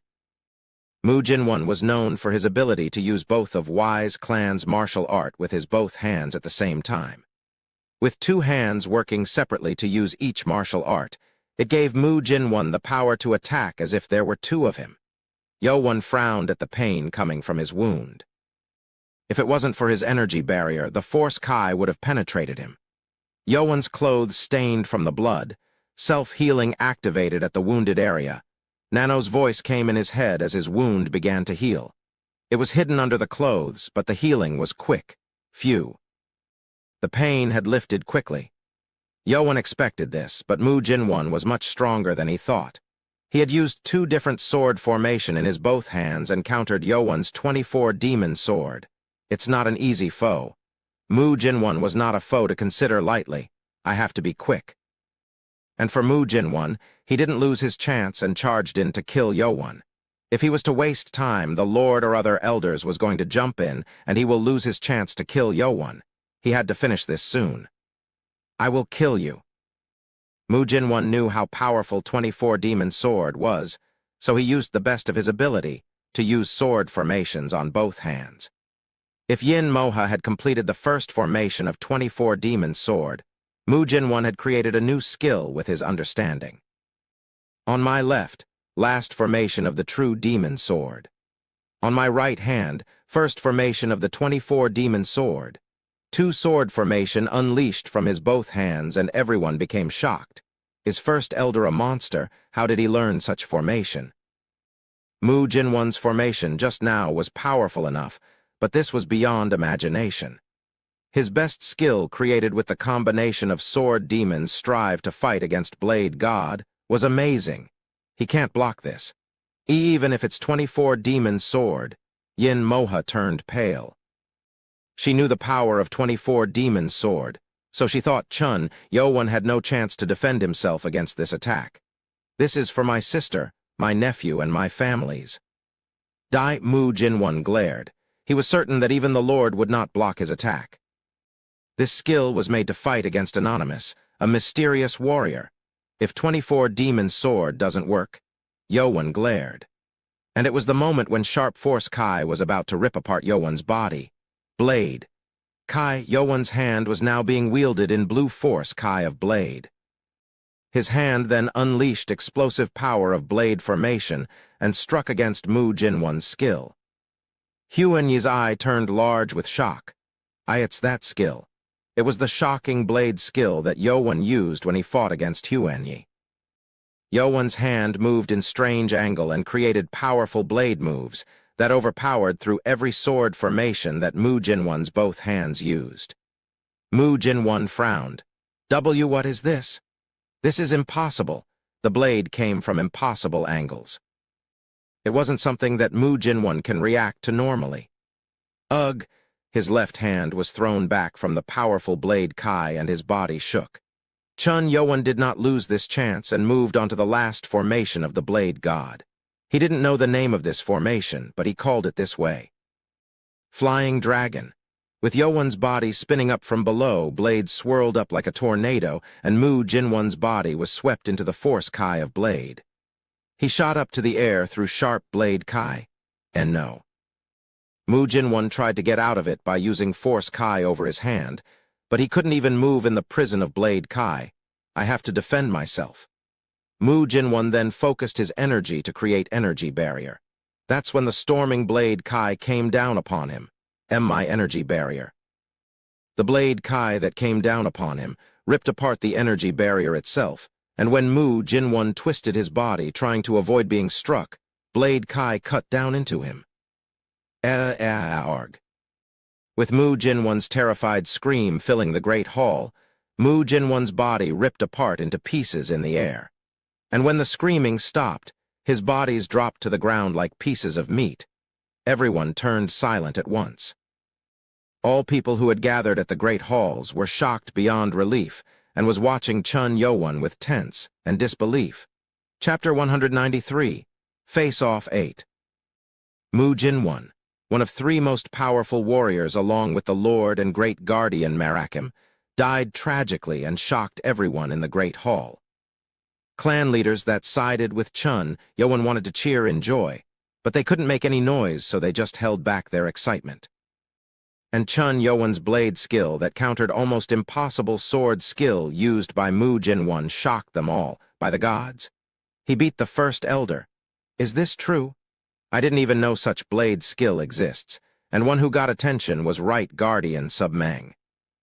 It was widely known that Right Guardian Submeng was the one who had taught Yowan how to use a blade. HMPH. Submeng coughed as he felt people watching him, but it was Submeng himself who was shocked by Yowan's blade skill, since when he learned such powerful blade skill. He didn't want to accept, but the one used by Yowan was much stronger than Butterfly Dance Blade. He was only astounded by it, but that blade skill, it's familiar. It was strange. He had never seen such powerful blade skill, yet it looked familiar. That wasn't only for Submeng. Left Guardian Li Haimeng was so shocked that he was lost for words.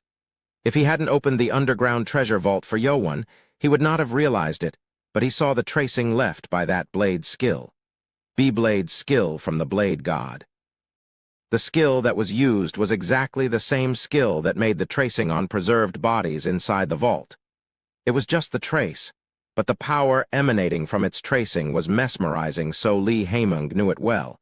He didn't just study it, but learned the blade skill itself. How can this be? Is it really possible to learn the martial art just by looking at the trace left on the body? Li Haimeng was shocked beyond belief and began to shake with excitement. Starting with Father Chun Ma's finding of truth. Does his talent truly given from the sky? Li Haimeng thought his choice wasn't wrong. He was now sure that Chun Yowan was the new sky demon who will reborn the demonic cult, Left Guardian. Li Haimeng then heard Marakim's telepathic message and flinched. Marakim's eye was looking through his mask, down at Mu Jinwan's scattered body pieces. We'll talk later. Yes, sir. Li Haimeng had to speak with Marakim about Chun Yowan anyway. He too was the one who succeeded Will of the Sword Demon. This is amazing that you used this event to this extent. Prince, you have shown yourself well in front of all clan leaders. 11th Elder, Huanyi thought that Chun Yowan had done a good job, not only in defeating the first elder, but creating such a situation. It was apparent that his action had done a great effect on clan leaders, as they were still dumbfounded from what just happened. Well, you took care of the first leader, so rest is with me. Mu Jinwan himself was very powerful, but his remaining forces from the wise clan was also comprised of highly trained warriors. I should see if there is a way to bring them into our prince's fold. Those were too valuable soldiers to get rid of. If it was possible to have them join, it was going to be a powerful asset to their forces. Huan, you needed to do it faster before the other 4 clans reach out to gather them on their own. I wonder what the Lord might be thinking. And for the Lord, Chun Yuzhong, he didn't look all that happy about what just happened.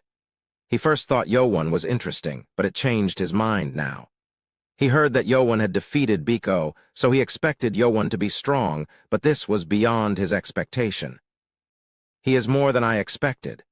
The first formation of attack used by Mu Jinwan was an ambush, so there was no use, but the Lord could have blocked Mu Jinwan's continued attack.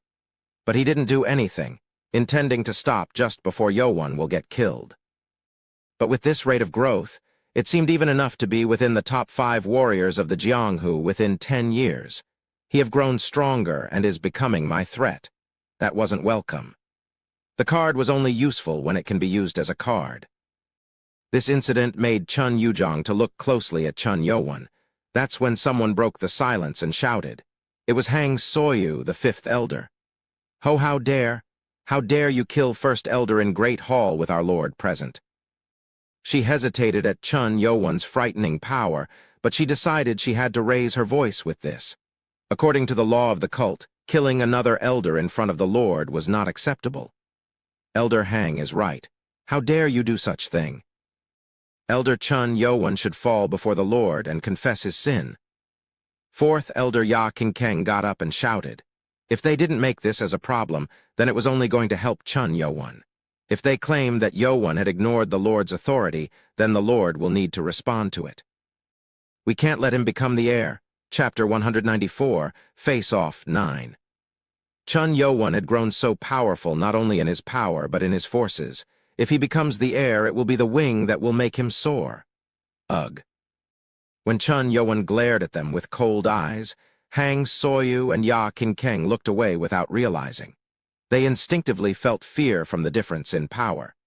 Chun Yowan then knelt down on his one knee and spoke to the Lord. I unintentionally made a crime in the Great Hall to protect myself from being harmed. Please have mercy, my Lord. Look at his arrogant words. Ainz Audioverse bit on his lips as she heard Yowan's confident words. She wanted to add more to it so that Yowan will be in more trouble, but she couldn't say after she met her eyes with Yowan. The Lord might have felt something anyway, so it was best to leave it up to him.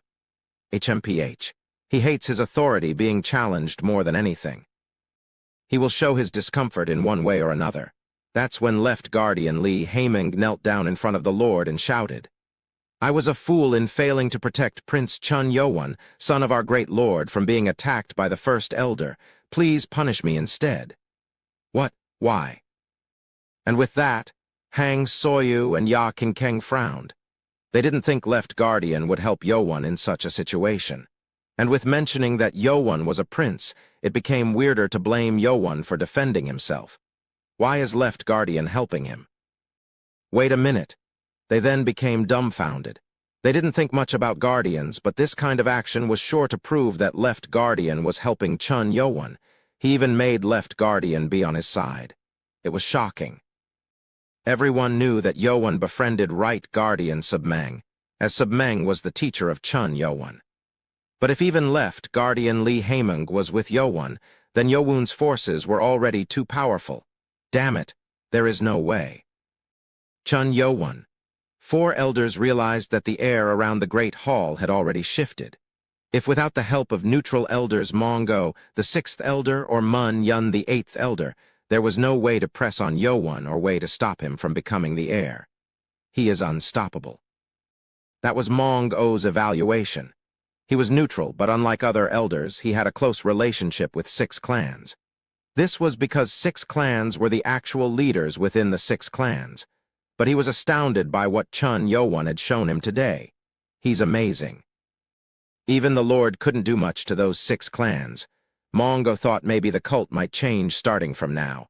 But with 4 clans remaining strong, he thought he needed to see how things will go. The Lord, who had been silent with a frown, then spoke. Rise, both of you. Ya King Kang and Hang Soyu's face turned gloomy. If the Lord was telling these two men kneeling down to rise up, it meant the Lord was siding with them. This incident is caused by First Elder, so I will forgive you for what you did. Thank you, Lord, for your mercy. Chun Yo-won and Lee Hae-myung both bowed. With Lee Hae-myung jumping in, the situation had not gotten any more out of control. The Lord then looked at all the people and shouted, First Elder had paid its price for attacking the prince in front of everyone, so I will consider it solved. But you all must be aware that whoever committing crimes in this great hall is a direct challenge to my authority and will not be forgiven from now on. Yes, my lord, all clan leaders answered in unison, and Chun Yo-won, who was bowing down, became grim. It sounded like if the Lord was telling people, but he felt it as a warning to himself. So, he's telling me that there will know next time. And it was true.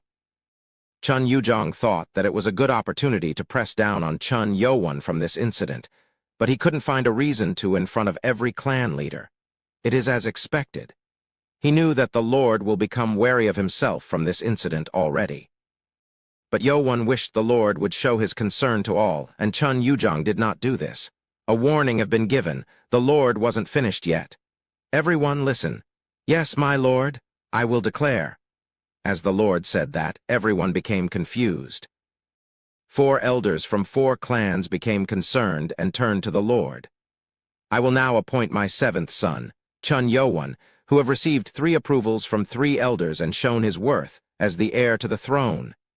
Their concern was not misguided. The Lord was trying to declare Chun Yo-won as the heir. It was the moment that 4 clans wished never to happen. Is there any objection? There was no way for anyone to object in such a situation. Those who oppose and those who sided with Yo-won both looked tense as they looked up to the Lord.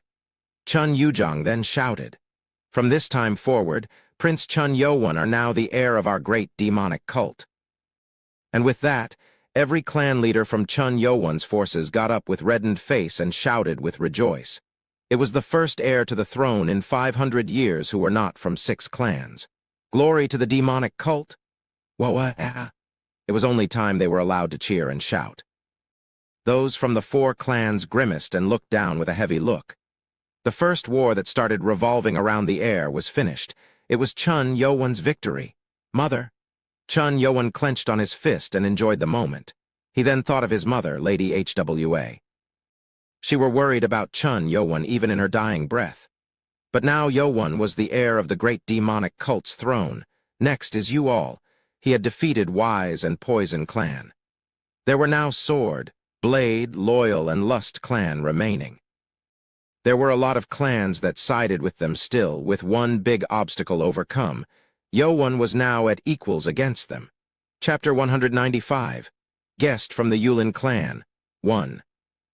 The appointment of the heir was followed by the coronation ceremony in front of every cultist at the courtyard front of the Lord's palace. But with more serious problems at hand, Chun Yo-won's ceremonial was postponed to later dates. And while empty spots were filled, Yo-won was told to also become the elder. Unlike the heir, being an elder allowed Yo-won to enter the elders' meeting where all important works were being taken care of, so it was actually a good thing. 4 elders from 4 clans objected as they wanted to stop this from happening, but the Lord pushed it through. They then moved on to the next issue, but Yo-won wasn't allowed to participate from then on. Crown Prince, you must go look after your wound. People saw Yo-won being struck on by Mu Jin-won's force Kai, so the Lord told him to go down to the medical room. His bloody clothes looked like he had taken a serious wound.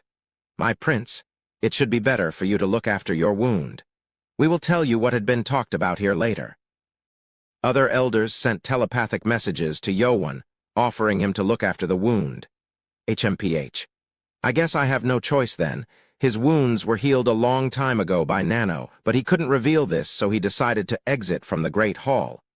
Thank you, Lord, for your mercy. Yo-won then got out of the building and walked out of the Lord's palace. There was a medical room that the demon doctor Baek Jong-woo stayed at within the palace, but Yo-won didn't have any wound on him, so he didn't need to visit medical room. Yo-won then got out and went to the restaurant where his members were waiting. Everyone was surprised to see Yoan get out early when they expected him to come out much later, as it was a great hall meeting. Then they saw Yoan in blood and got more shocked. "Be blood? Prince, are you okay?" Master, what happened?" Yoan told them he will tell them once they get to the Ghost Illusion clan's mansion, and when they returned, Yoan was going to tell them what had happened at the Great Hall, but something else happened. It was something that Yoan had been waiting. Prince Chun. Guard Jang woke up. A servant who was taking care of Guard Jang ran out and told Yoan, and when he heard this, Yoan ran into the room where Guard Jang was at. Guard Jang was on the bed in sitting position. "Guard Jang?" With Yoan's shaking voice, Guard Jang turned. He was in bad shape and had lost all of his teeth, but he was the man that Yoan missed so much. "P.R. Weens?" Guard Jang. Yoan ran up to him and hugged him tightly. He was smaller than Guard Jang before he entered the academy, but Yoan was now much larger. Habe groaned. Guard Jang shed tears from his eyes. Yoan was like his own son. Even when he went through severe tortures, he stayed quiet so he could not be a burden to Yoan and committed suicide many times. He thought he was going to die, but looking at Yoan like this made him feel glad. Yoan then got up and brought chair next to the bed and sat down. Jang smiled and spoke. "Would you have grown so much, I shink? You do not need me anymore." He couldn't pronunciate correctly as his teeth were missing, but it was enough to understand what he wanted to say. "No, you have to be with me." "Don't say that. I can't protect you anymore, P.R. Weens." Guard Jang spoke, and Yoan felt his heart ache. He had killed Lady Mu and even the leader of the Wise clan and avenged, but Guard Jang had lost so much. His internal energy was destroyed, and all of his teeth were pulled out so he couldn't even chew any food. Is there any way to help him? He wanted to help Guard Jang in any way he can. Guard Jang had sacrificed his life for Yoan and needed to be repaid for his sacrifice. But Yoan had never heard of destroyed internal energy returning. "Nano, is there a way to restore internal energy? If you are talking about the energy formation that formed beneath your stomach, then that will need further analysis." Nano was still analyzing internal energy, but it didn't consider when internal energy was destroyed, so it required more analysis. "Yeah, I suppose. Work on it." "Yes, Master." It wasn't sure if it will work, but Nano was the only hope. And Nano's voice came through Yoan, who was disappointed. "But there is a way to replace his teeth." "What? By using implant or denture, his teeth can be replaced artificially. I will transfer the data." With that, Yoan received information about implant and denture into his brain. Yoan became glad. Internal damage might be hard, but at least there was a way to replace missing teeth. But this seemed it required skilled artisan like Wu Sunong and the Dr. Beekjung Meng's help to achieve. But I have to do it. Yoan decided he will visit them when time allows. Yoan also thought that it was a good opportunity, as he wanted to tell Guard Jang first that he had become the heir. "Guard Jang, I have something to tell you." "Yes, P.R. Weens." When Yoan said this, Guard Jang knew that it was when Yoan wanted to show off something that he did, so he smiled. "I have won in the airship competition in the Demonic Academy." "Huh." Guard Jang became shocked at unexpected words. Yoan spoke again. "I won in the competition and was appointed as the Crown Prince today." "See Crown P.R. Weens? Ish that crew? Are you really UUGH?" Guard Jang. Guard Jang was so surprised that he grabbed on his heart and panted and passed out. Guard Jang? Entity passed out from lack of blood pressure going into the brain, common symptom of entity being in great shock. Ah. Yoan then learned that a person could pass out if he was shocked, even if it was good news. Guard Jang was in a state where he still needed more rest. Chapter 196. Guest from the Yulin clan, too. And after about 2 hours, Huan-Yi returned to the mansion. But there was another elder, Yin-Em Oha and Sama-Yi, who came to congratulate Yoan on becoming the heir. "Congratulations, Prince, on becoming the heir to the throne." "What?" Yoan's members became dumbfounded. They couldn't hear anything from Yoan yet, as Yoan had to jump into Guard Jang's room when they got here. "Huh, you didn't know yet?" Huan-Yi asked back, and members all shouted. "Prince, why didn't you tell us earlier?" "Master is the heir now." Mun Ku looked happy, and Hubong almost became teary. Ko Wanger and Sama Chak also got excited. Master, congratulations. Oh, I mean Crown Prince. Do we have to call you that now? Sama Chak, of course we have to address him like that. Ha ha ha ha. Members became frantic, and Yowon shook his head as he smiled and spoke to them. Just call me Master as you always did. Everyone was glad. Their master had now become the heir and official crown prince of the demonic cult. They thought this might take some time, but it was done much quicker than imagined. Master, we should open a feast, Hubong shouted, and Huan-Yi smiled. Yes, that is a good idea, but we should postpone it. Why? Because Crown Prince and I need to go to the Hall of Feast at Lord's Palace by dinner time. We have a dinner party with guests from Yulin clan. What do you mean? Yowon asked back confusingly. It seemed this was related to what had been decided in the Great Hall meeting. Oh, yes. I guess I have to tell you about what we talked about in the Great Hall. Are we allying with Yulin clan? Yowon asked, and Huan-Yi nodded. Yes, the alliance is now officially in effect. Alliance with the forces of justice. Yowon's members all became surprised at the unexpected news. This kind of decision required more than 70% of elder and clan leaders' approval, as Yulin clan was still an enemy of the cult. Then this means, with war that waged over hundreds of years, the hatred within each clan of the cult was not light. But even then, more than 70% of clan leaders agreed with the alliance, meaning there was something more grave that was happening. Why did it come to this? We have no other way but to ally with them. So, there's something happening out there. Yes, my prince. Anhai Castle and Jerkang Castle had fallen. Anhai was owned by the Yulin clan, and Jerkang was controlled by the demonic cult. Losing these two places were not something to be considered lightly. Are we against forces of evil? No, we are against someone entirely new, a mere clan. A clan. Yowon became surprised.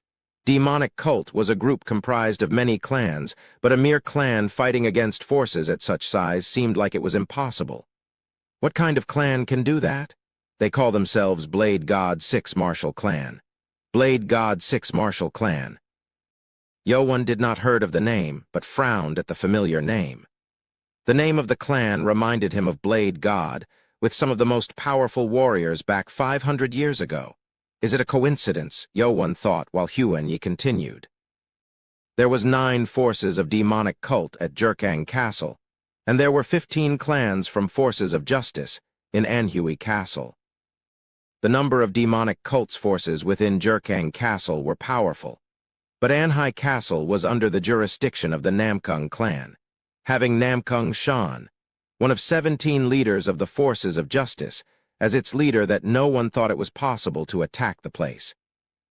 These 2 castles were where borders of 3 forces met, so there were a lot of battles and warriors always stood on guards. We recently heard that 3 of Jerkang Castle's forces were attacked by some clan we have seen for the first time. After being attacked, demonic cult thought maybe it was invasion from Yulin clan, and sent a message to 2 forces in Kangsa Castle and remaining 6 forces in Jerkang Castle to help the forces that were under attack. One force had 500 warriors, so it was a total of 4,000 warriors. But after 2 weeks, we have lost contact with Jerkang Castle. This meant that every cultist within Jerkang Castle was wiped out. This was too fast for a castle to be fallen under the enemy, so the cult readied for the war. They thought that Yulin clan was behind this, and had figured the war that had not been waged for quite some time had started again. That's when Yulin clan had sent ambassadors to the castle of the demonic cult. We were thinking of executing them and send their heads back to their cult, but what we heard was shocking. They told that Anhai Castle was also taken, and Namkung Shan was killed in the process. The Yulin clan also thought it was work of the demonic cult and was readying for war. But they always required to find evidence, so they sent ambassadors to raise a complaint. So that's how we knew. Yes, thanks to their procedure, we were able to find out that it was actually another group that attacked us. They first thought it was from forces of evil, but their bases were too far ahead, so it wasn't likely. So we offered the Yulin clan.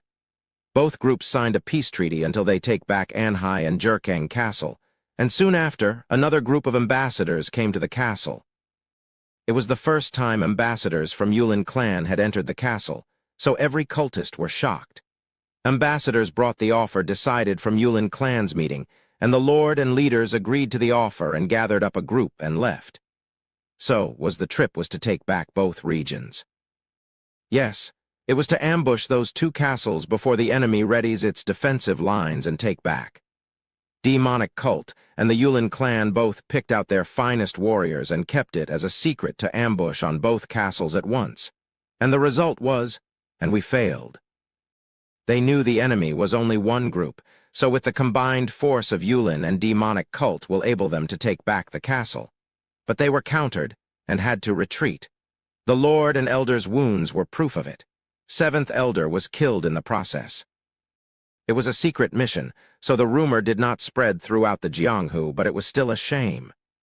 Well, he didn't tell us how they lost in the meeting. It was a loss, so there was no need to go into detail on shame. It seemed Yulin clan also lost taking back their Anhai castle and was wounded severely. So, that's where alliance comes up. Yes, we have the common enemy.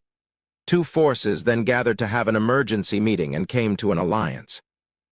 Birth of an enemy that two forces cannot handle made them come in peace. If this was told to the forces of evil, it was sure that they will try to do something with this as a chance. We need to deal with the new enemy through this alliance. And if this alliance is known officially, forces of evil will not try to do anything funny. There were two purposes for this alliance. First was to fight the Blade God Six Martial clan, and the second was to stop forces of evil from meddling in on the matter. Blade God Six Martial. Yowen couldn't shake off the name after he heard the name from Huanyi. Chapter 197. Guest from the Yulin clan, 3. At the same time at Guardian Building right next to the Lord's residence in Lord's Palace. Great Guardian Merakim was talking with Left Guardian Li Haiming in the office located on the 4th floor of the building. So, that's how it happened. If that is true, then Crown Prince is the one we've been waiting for. Merakim answered to Haiming's story. If Yowen had learned the sword force of the Sky Demon and also learned 24 Demon Sword, then he was the real successor of Sword Demon that Guardians had been waiting for. What's going on? But Great Guardian didn't seem all that excited, so Li Haiming thought something was off. Great Guardian always had a mask on and didn't speak much, but this wasn't what Haiming expected. Great Guardian, is there any problem? No, there is something more serious. Merakim then changed the subject. What is that? Blade God Six Martial clan, Li Haiming frowned. This was a problem for the entire demonic cult. They allied with Yulin clan to deal with this, so it wasn't something for them to talk about. Don't you see any oddity in this? Are you talking about the name? Li Haiming, too, felt strange about the name. But that was too much to think that the clan had a direct connection to the Blade God himself. And it had been 500 years since the Blade God appeared. It wasn't revealed at the great meeting, but there was a warrior from their clan who cut Elder Hang's arm off and took Submeng's eye. Alone. Li Haiming became surprised. If that was true, the warrior was more powerful than they can imagine. Merakim shook his head and spoke. There wasn't just one. Then, there were 3. Lord and his warriors from the cult clashed against warriors from Blade God Six Martial clan. It was kept as a secret, but these clan hid on the way and ambushed the cult instead. They outnumbered us and ambushed, but we were also one of the strongest from our cult. The cult reacted quickly and began to fight, and soon, 3 powerful warriors from Blade God's Six Martial clan appeared. They massacred through squad leaders and masters of the cult easily, making elders to fight against them. First, one elder tried to fight one of another warrior, but they couldn't fight alone, so 2 elders joined. They were warriors who used sword, staff, and claw. Superior master-level warriors fought together to deal with them, but these enemies had much different martial art. Their martial art had severe burden on the body. 3 warriors had special muscles in their bodies that were developed to use the unique martial art. After 7th Elder Kong Sunong died, and Hang Soyu's arm were cut off, situation turned. 2 elders combined were almost equal, but the balance tipped off to the warriors, and elders who were left alone became injured. And when it got out of control, the Lord and Great Guardian also joined in the fight. Great Guardian fought against a warrior who used a sword alone and learned something while fighting him. I didn't know when I saw ones that used claw or staff, but I realized when I fought the one who used the sword. Their martial arts are derived from one root. You mean? Maracam got up and took off his shirt. On his body, there were scars of sword marks that were left like if it stormed around Maracam, but these were like slashed attacks that would be made from a blade. This? The tracing was very similar to the blade god's blade skill that Chun Yuan had used. Maracam quickly jumped back by using his wind god walking skill, but he still was injured. Maracam spoke. If that man could have used this formation with a blade, I would have ended up like the first elder. At dinner hour, every clan leaders had gathered at the hall of feast with clean, formal clothing to greet the guest. The hall was filled with music, and there were many tables each filled with cuisines and liquors. On the stage where top leaders from both sides were allocated, a long table was left. Yuan didn't look comfortable, however. I don't like this seat. He was sitting very close to the Lord. He was now a crown prince, number 2 rank within the cult. At least the Lord was in his own, so Yuan did not look him across the table. The guests have not arrived yet, so everyone waited. And soon, guards that stood at the gate shouted, "Guests have arrived," and the gate to the hall was opened and guests from Yulin clan entered. The first 40 people had black clothes with orange sashes. They were from the Flower Mountain clan. One in the front was a large man with a long beard, the leader of Flower Mountain clan, and one of 17 leaders of forces of justice, Pung Chungwan. They are different. Yuan had seen forces of justice for first time, if not counting criminals that he saw in the academy. If cultists were mostly cold and aggressive, these men walked straight and seemed to value honor. And those who walked behind had white clothes with blue swirls. They were from Moyang family. The one who had a short beard was Moyang Kang, the leader of the Moyang family and another leader of 17 leaders. They looked a bit arrogant compared to the Flower Mountain clan. And to the back of them, there was a woman wearing teal-colored lavish cloth and gray veil over her head. But she didn't look like she was from the Moyang family.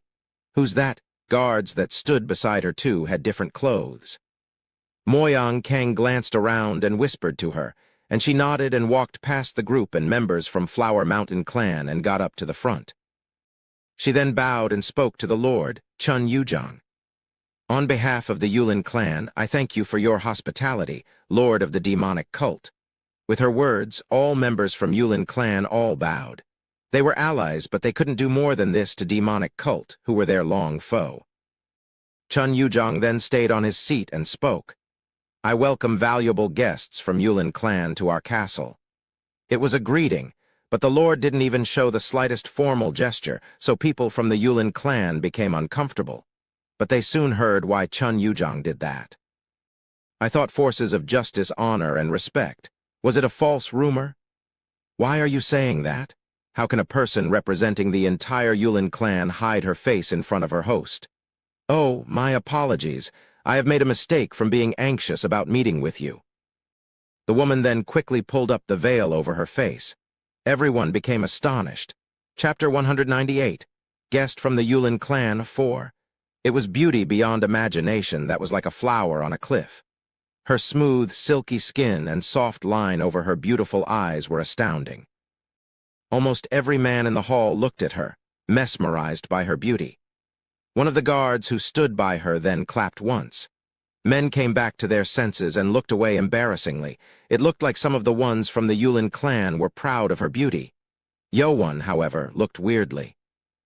He didn't know who these people were as he wasn't familiar with members of Yulin, but most clan leaders or elders knew who this woman was. The mole under her left eyes proved who she was. Lord Chun Yuzhang praised of her beauty. "I heard leader of Yulin has 2 treasures. It is good to see one of them, strategist Jeggle, most beautiful woman of forces of justice." "Thank you for the compliment, Lord Chun." She was one of 3 beauties of the Jianghu and the second strategist of Yulin, Jeggle Sohai. She was the lover of the first son of the Yulin clan, Yon Buso, and was famous for being a talented strategist. but she was most known for her beauty. This is the most beautiful woman in the Jianghu. Moyang Yu, son of Moyang Kang and heir of the family, became proud. And others from Moyang family also seemed similarly proud. Foolish cultists. Look at them lusting over a beautiful woman.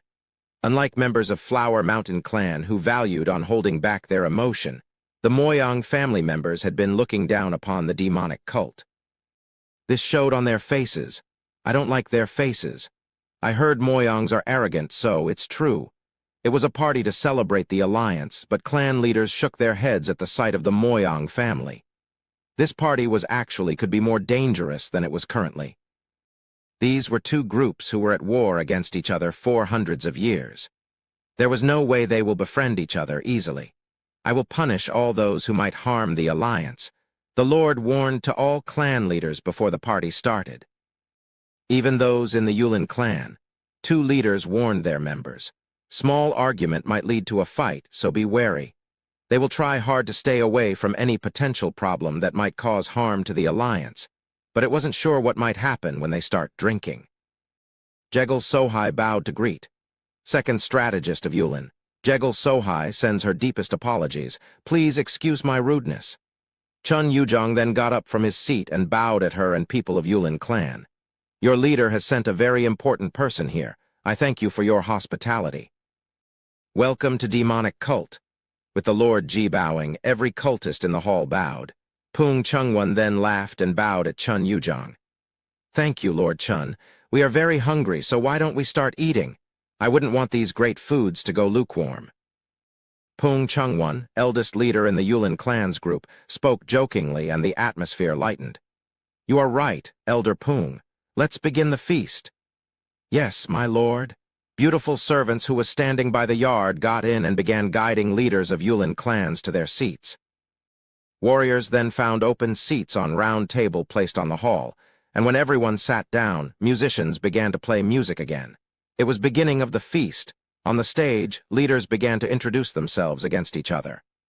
I am 11th Elder Huenyi, Hu Hu Hu. Starting with lowest-ranking Elder Huenyi, all elders introduced their ranks and name.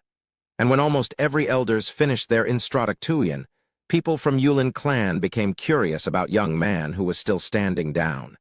I heard about all of others that introduced. But who is that young man?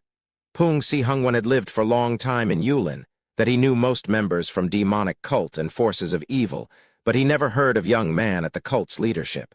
That's when the young man stood up last and bowed. I am Crown Prince and 12th Elder, Chun Yowan. Greetings, guests from Yulin clan. Crown Prince. Every leader from the Yulin clan was shocked. They heard that there were no Crown Prince yet, but there it was. And the man said he is also 12th Elder. He is also an elder at the same time. Oh, by the way, I don't see Biko the Poison Man and Mu Jinwan the Dual Demon Sword. Biko and Mu Jinwan was infamous among forces of justice. Pung Chungwan, who had shared the same generation with them, became confused. There were no need for member of Yulin clan to know death of these 2 elders, so they weren't notified. So, he's Crown Prince of the demonic cult? Moyang Yu looked at Yowan. This meant that Chun Yowan was the enemy that Moyang Yu will face in the future, as they were same generation. He looked strong. He couldn't even guess at how powerful Yowan might be. He too was at super master level and was called talented, but Chun Yowan was whole another level. Demonic cult was known for giving ranks depending on the power, so if Yowan was also an elder, then it proved he was a powerful warrior. It reminds me of him. Seeing Yowan reminded him of the monster in the forces of justice, Yon Buso. Yon Buso had graduated White Academy that trained warriors, faster than anyone, and is now being told that he will be future of the Yulin clan. Damn it. I should focus on training myself. Moyang Yu realized of his current state. And Moyang Kang grinned as he looked at his son being hurt on his pride. He realized that his son had been motivated by Crown Prince, who can become the future enemy. It's good that I brought him here, but he also knew that it was quite dangerous. He couldn't even see how powerful this Crown Prince was. So, this is the demonic cult. demonic cult was known for choosing the heir to the throne depending on the power, so it was understandable why Crown Prince was that much of a monster. After introducing with each other, the Lord congratulated the alliance and the feast began. The feast then soon turned into a drinking party and began to become noisy. Chapter 199. Guest from the Yulin Clan 5. Ha ha ha! Strategist Jegal is famous for being flower of the Yulin clan. I see that it was true. I'm embarrassed. Jegal is our pride. Ha ha ha! Jegal Sohai was, of course, the one who drew the most attention.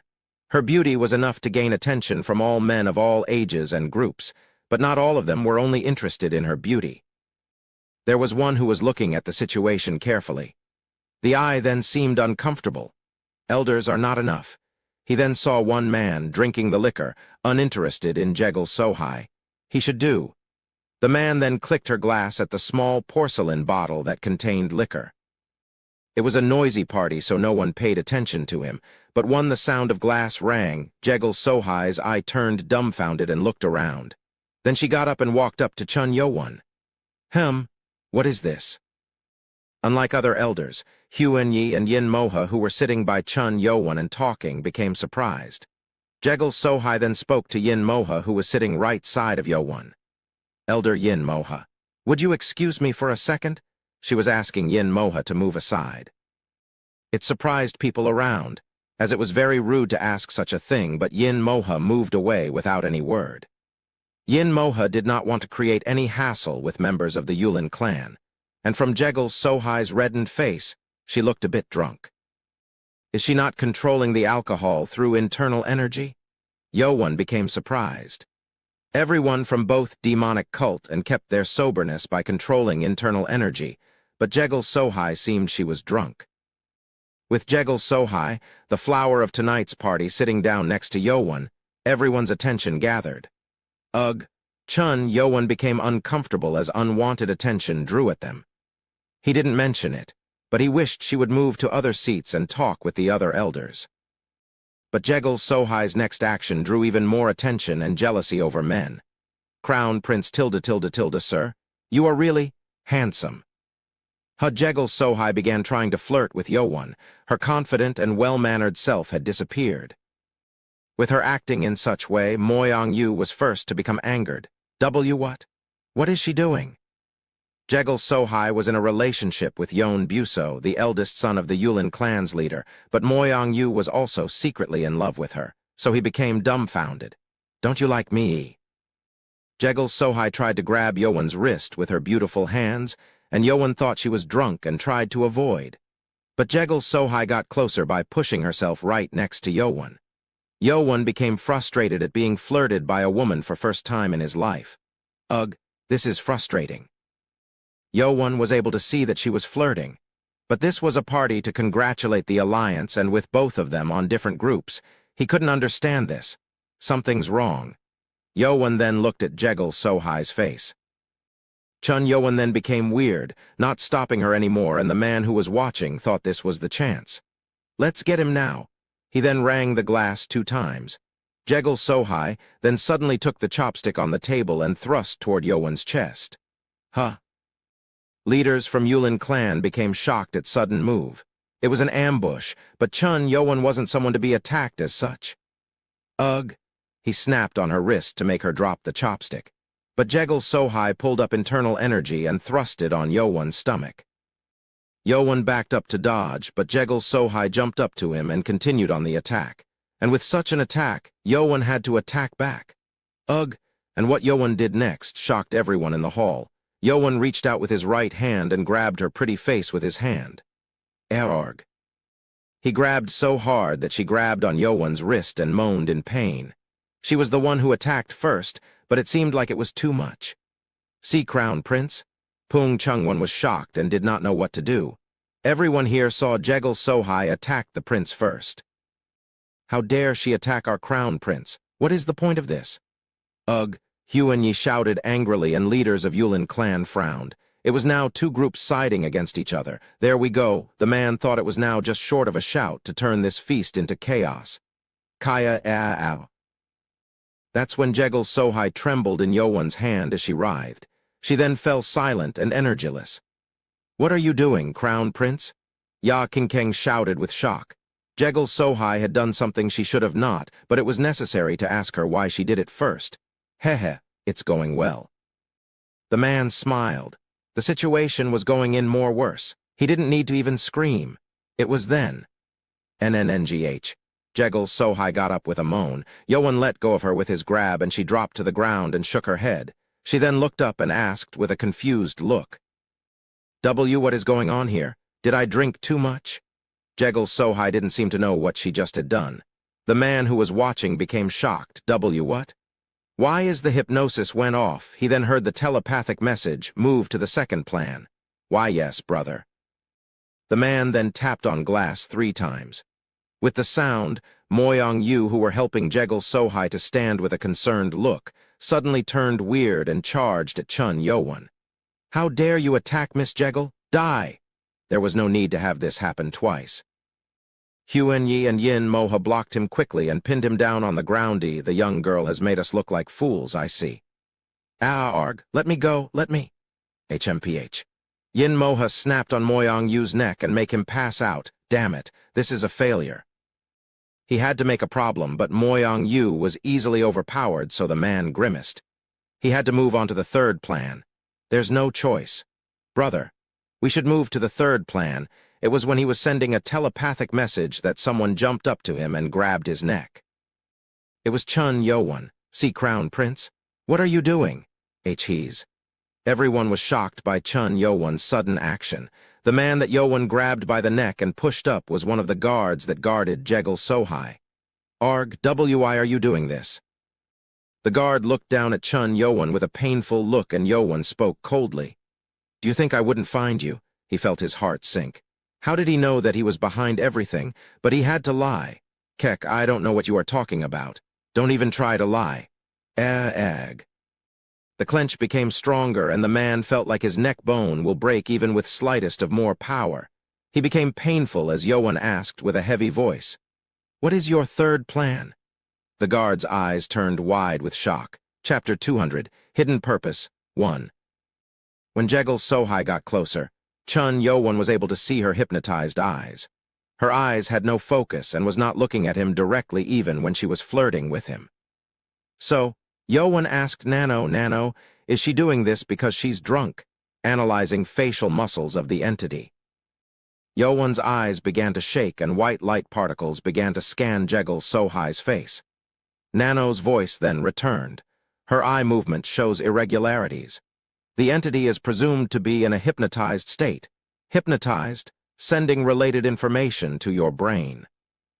Yowan felt his brain stinging while he received information about hypnosis. Hypnosis was an act to impact the target's brain artificially, so that person could be manipulated against their own will. She's being controlled. Based off the information that Nano sent, hypnosis was the effect of a repeated act that stimulated human senses. Then there should be something that signaled for her to be controlled. Is there a way to break her hypnosis? The person who hypnotized her can stop it. She can also be forced to be awakened by shocking her brain. Good. Yowan then grabbed Jegal Sohai's face and shocked her. This was to break her from her hypnosis. If she was fine and suddenly turned, then someone must have hypnotized her. It wasn't easy to find the culprit since everyone was looking at Chun Yowan with shocked expressions. Yowan then thought in the short moment, if someone does such a thing in front of everyone at the castle's palace, then the culprit might not be the only one. Yowan then ordered Nano to sense any telepathic messages being transferred. Nano labeled this as telepathic message tapping mode. Yowan's guess proved to be true. "Let's move on to the third plan found you." Yowan bolted out the moment he heard the telepathic message and grabbed the guard who was standing at the far end of the stage. "What is the third plan?" The guard became so shocked that he couldn't even hide his shock on his face. How did he know? There was no way for their plan to be spilled. It was impossible to know that there were even numbers in the plans unless Yowan overheard telepathic message, but that was impossible. If that was possible, then something should have been planned to prevent it. Kek, damn it. He's grabbing my neck so hard so I can't send telepathic messages. He had to send a telepathic message to his partner to move on to the third plan, but his neck was tightened so he could barely moan. It was then. You should stop there, Crown Prince of the demonic cult. My clan member made a grave mistake, but threatening the life of a mere guard is too much. Moyang Kang went up to Yowon and persuaded him. He was actually the type to use force rather than talk, but he was in the middle of the demonic cult's home, so he held back. But Yowon did not let go of his hand and spoke. Is he really from the Yulin clan? What are you talking, Ab? Strategist Jegal. Is he the guard that you recognize? Moyang Kang became dumbfounded and tried to object, but Yowon turned and asked Jegal Sohai, who was barely getting up. She still seemed dizzy and confused, but she turned to the guard who was in pain and asked with shock. Wait, who is that man? She didn't recognize the guard that she brought here. Leaders from both sides frowned, and when everyone was in shock, Yowon heard someone else's telepathic message. We have no choice. We have to move on to the third plan while our master finds the remains of the sword demon. I will help you once I rile up the crowd. Yowon turned to the direction where the telepathic message came from, and another guard who was at the hall down the stage raised his both hands and clapped 2 times. And with that, people in the hall began to change. Clan leaders from the weaker clans and the weaker warriors in the Yulin clan suddenly became dumbfounded and began attacking each other. Dirty cultist dogs, die! Hypocrites! They had no weapons, but they still fought with their bare hands. The feast had turned into a battlefield between the forces of justice and the demonic clan. Yowon frowned. Since when did all these people become hypnotized? Wait, was that clap? Hypnosis was created by some kind of stimulation, and Yowon remembered people being mesmerized by Jegal Sohai's beauty a while ago. He then remembered one of the guard clapping. Was that clap the reason for the hypnosis? But is it possible to hypnotize this many people in that short moment? It seemed like there was something that helped stimulate people so they could be hypnotized. Within the crowd, the guard that forced people into hypnosis shouted, "Dirty cultists are attacking us. The Alliance is the trap. Strike back." It was a fight started by those who were hypnotized, but this shout was enough to make other clan leaders and warriors from forces of justice become confused. Die, fools! The hypnotized ones attacked everyone they could see, so fight began to grow. With that, all leaders from both sides were now glaring at each other, ready to attack at any moment. Kekekekek, the guard that Yowon was grabbing by the neck cackled even through his pain. You are annoying me. Ezeg. Yowon then struck his rib, and the rib cage shattered with the guard screaming in pain. Yowon then sealed his blood point so he couldn't move and shouted at the leaders who were ready to jump at each other. Stop! They are hypnotized. Hypno what? They didn't know what hypnosis was.